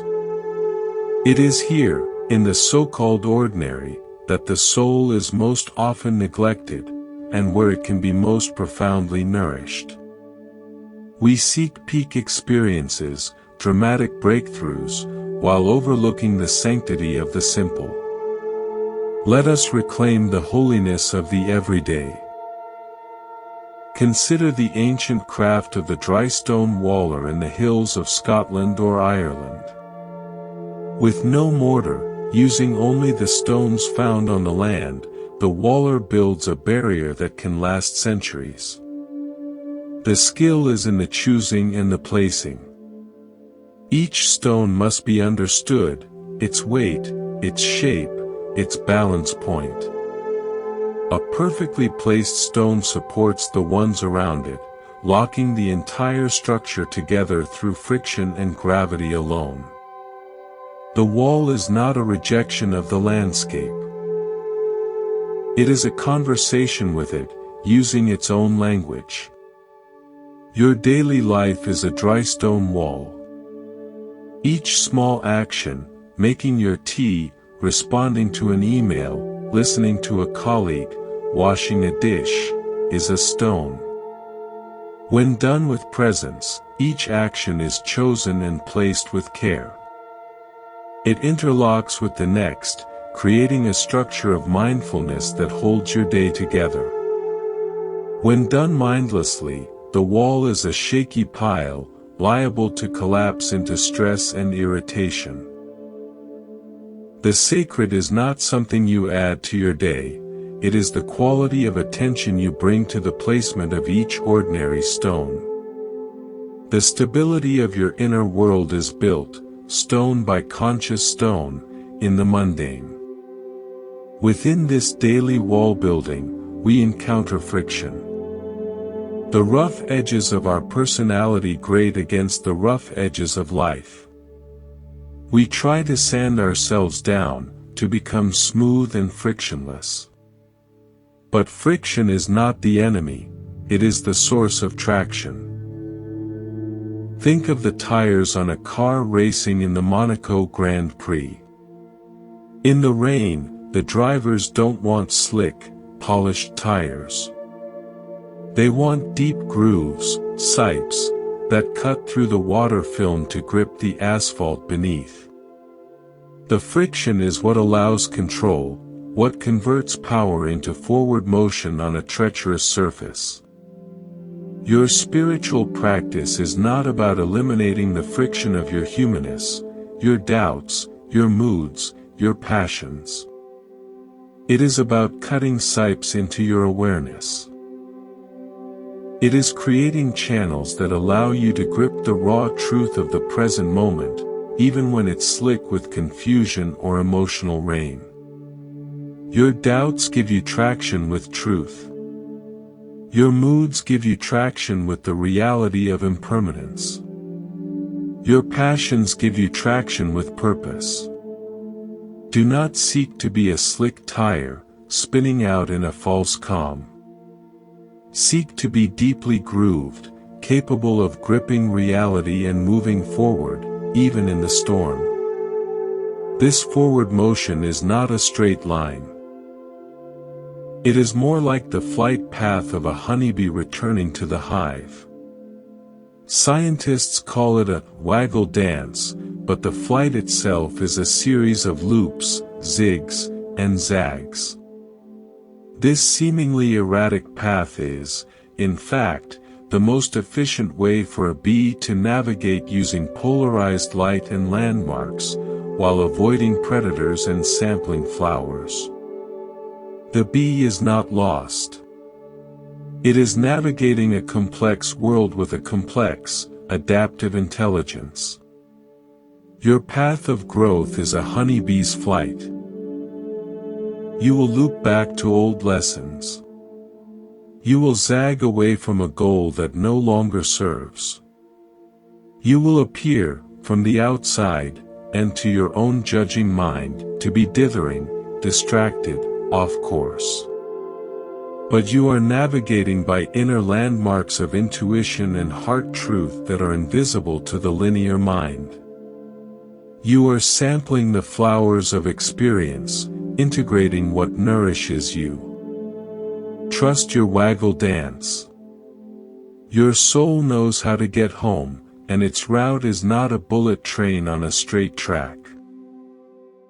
It is a beautiful, meandering, intelligent journey through the living garden of your life. A key part of this journey is learning to receive. We are much better at doing, fixing, giving. But a system that only outputs will eventually exhaust itself. Consider the fjords of Norway. These deep, dramatic inlets are carved by glaciers, but they are sustained by the sea. Twice a day, the tide floods in, bringing cold, nutrient-rich ocean water miles inland. This tidal influx is what sustains the unique ecosystems within the fjord. Without this receptive phase, the fjord would become a stagnant freshwater lake. Your spirit needs its tidal influx. You need periods where you are not outputting, not producing, not helping, not achieving. Periods where you allow the world to flood into you, the beauty of art, the solace of nature, the wisdom in a book, the silent company of a friend, the sheer gift of sunlight. This is not lazy. This is essential maintenance. You are allowing the nourishing, salty truth of life to replenish your inner depths. Schedule receptivity as seriously as you schedule productivity. Your creative and compassionate output depends entirely on the quality of your inflow. As you practice this rhythm of giving and receiving, building and resting, you will encounter the residue of past traumas not as screaming dramas, but as background radiation. Like the cosmic microwave background radiation. The faint, cold echo of the Big Bang that permeates all of space. It is not a sound you can hear, but a constant, low-level presence that is part of the fabric of the universe. Some of your pain is like this. Not a sharp, present wound, but a cold, faint echo of an ancient explosion in your personal history. It hums in the background of your being, coloring your perceptions with a subtle chill of unsafety, a faint static of unworthiness.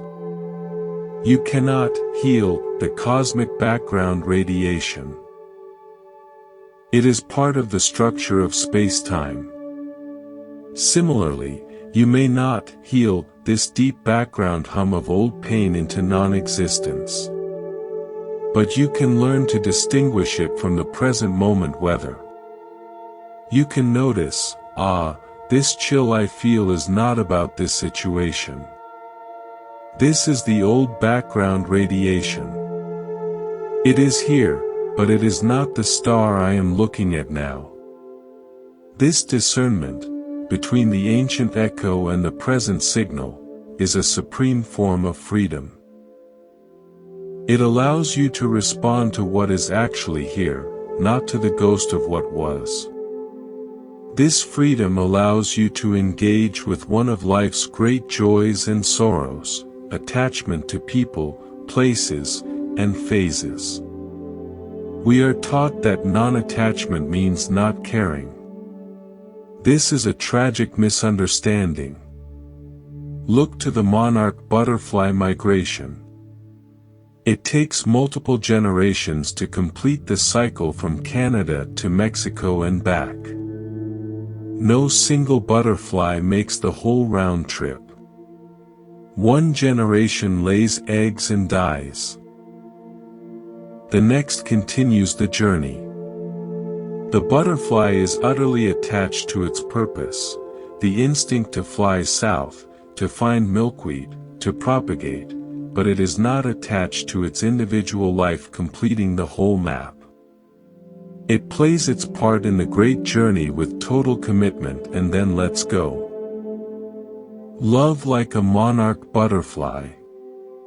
Be deeply, fiercely attached to the love itself, to the connection, to the beauty of the journey you are on with someone. Pour yourself into it. But hold lightly the attachment to the form it takes, to the expectation that this specific person must accompany you on every leg of your lifelong migration. Seasons change. Generations shift. People have their own routes to fly. You can love them completely without demanding they complete your personal map. This is the secret, total commitment to the truth of love in this moment, coupled with total openness to the changing shapes it will take across the map of time.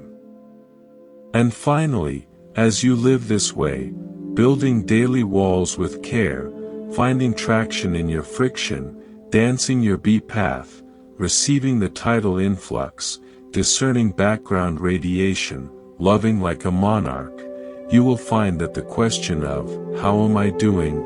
simply falls away.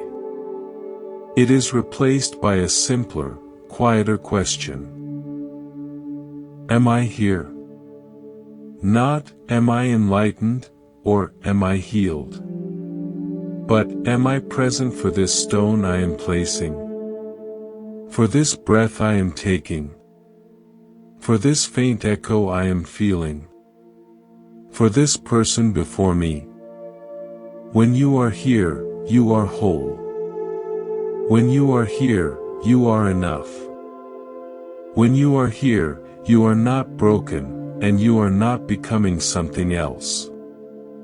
You are being. Fully. Completely. At last. And so we arrive here. Not at an ending, but at a silent, spacious beginning. We have journeyed through deserts and forests, across inner oceans and under vast skies of thought. We have been pots shaped by fire, seeds carried by elephants, coral growing in the deep dark.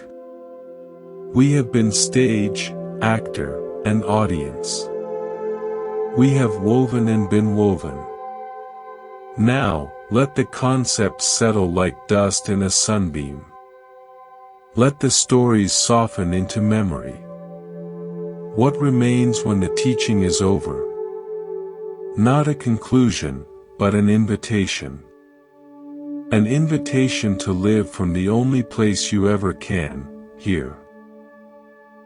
You have spent a lifetime listening for a verdict. Am I good? Am I safe? Am I loved? Am I enough? The mind is a courtroom where this case is perpetually in session, with you as defendant, prosecutor, judge, and jury. It is exhausting. Tonight, let us perform one final act. Not of judgment, but of adjournment. Let us adjourn the court sine die, without a day set for resumption. There is no final ruling because there is no crime. You are not on trial for being human. The feelings you entered with, the confusion, the weariness, the hope, are not evidence against you. They are the natural weather of a sensitive creature living in a complex world. Let the gavel fall in silence. Let the bailiff escort the arguing voices out of the chamber. Let the judge remove her robes. Let the courtroom empty. And then, let the room itself dissolve. What is left is not a verdict, but a clearing. An open space where the wind blows through, carrying only the sound of its own passage. This clearing is your birthright. It has always been here, beneath the architecture of your anxiety. You are free to leave the courthouse. The case is closed, not because you were found innocent, but because it was based on a misunderstanding of the law. The only law here is life, and you are not in breach of it. From this clearing, how do you walk into your tomorrow? Not with a new set of spiritual rules, but with a simple, revolutionary shift in posture. Imagine walking not as a problem solver heading toward a solution, but as a guest in a vast and mysterious home. A guest walks with curiosity. She touches the drapes, admires the light on the floorboards, smells the scent of bread from the kitchen. She does not rush to rearrange the furniture or fix the creaky stair. She receives the home as it is, knowing she is welcome but not in control. Walk through your life as this guest. Be curious about the creaky stair of your recurring worry. Admire the slant of light through the window of a fleeting joy. Smell the scent of rain on the pavement of a fresh start. You are not here to fix this house. You are here to inhabit it, to appreciate its unique architecture, the rooms of memory, the hallways of relationship, the cellar of dreams, the attic of forgotten potential. Your task is not renovation, but appreciation. In this appreciative attention, something miraculous happens. The house begins to feel like a home. Not because you changed it, but because you finally showed up to truly live in it. Living in this way, you will notice that the old goals, the need to be permanently happy, eternally peaceful, universally loved, fall away like old leaves. They are replaced by something more fluid, more honest, intentions of alignment. Like a sailor, you cannot control the wind, but you can set your sail to catch it as skillfully as possible. Your intention is not to create the wind, but to align your canvas with the truth of the breeze that is already blowing. Set your daily sail toward alignment, not achievement. Align with kindness when irritation blows. Align with patience when the wind of urgency howls. Align with rest when the breeze of exhaustion whispers. Do not try to be the wind. Be the sailor, attuned, responsive, adjusting your rigging with gentle hands. A life sailed in alignment may not follow the straight line on a chart, but it will have grace, and it will find its way to meaningful shores. And on this voyage, you will need provisions. Not the packaged, processed goods of easy answers, but the deep nourishment of ritual. Not grand, ceremonial ritual, but micro-rituals, the sacred repetition of the ordinary. The way you stir your morning coffee, mindfully, watching the liquid swirl. The way you pause at the threshold of your home, taking one breath before entering. The way you place your hand on your heart when you are afraid. These are not superstitions. They are anchoring gestures. They are ways your body tells your soul, I am here. We are doing this. We are alive together. In a world of abstraction, your micro-rituals are roots. They ground the wandering mind in the truth of the senses, in the holiness of the repetitive act. As you walk, sail, and ritually anchor, you will find your relationship to others transforming. You will stop looking for completion in another person. No other person can complete the sentence of you, because you are not a sentence waiting for a period. You are an ongoing poem. Others can be rhyming couplets, stunning metaphors, or quiet caesuras in your verse. But the poem is authored by life itself, and it is already whole in its ongoingness. See others as fellow poems. Do not try to edit them. Listen for their rhythm. Appreciate their imagery. Let your verses interact on the page, creating a richer, more beautiful anthology of human experience. Connection, then, is not about filling a void, but about the joyful resonance of two unique works of art existing in the same library. And what of the pain that will inevitably return? For it will. Not as a failure, but as a tide.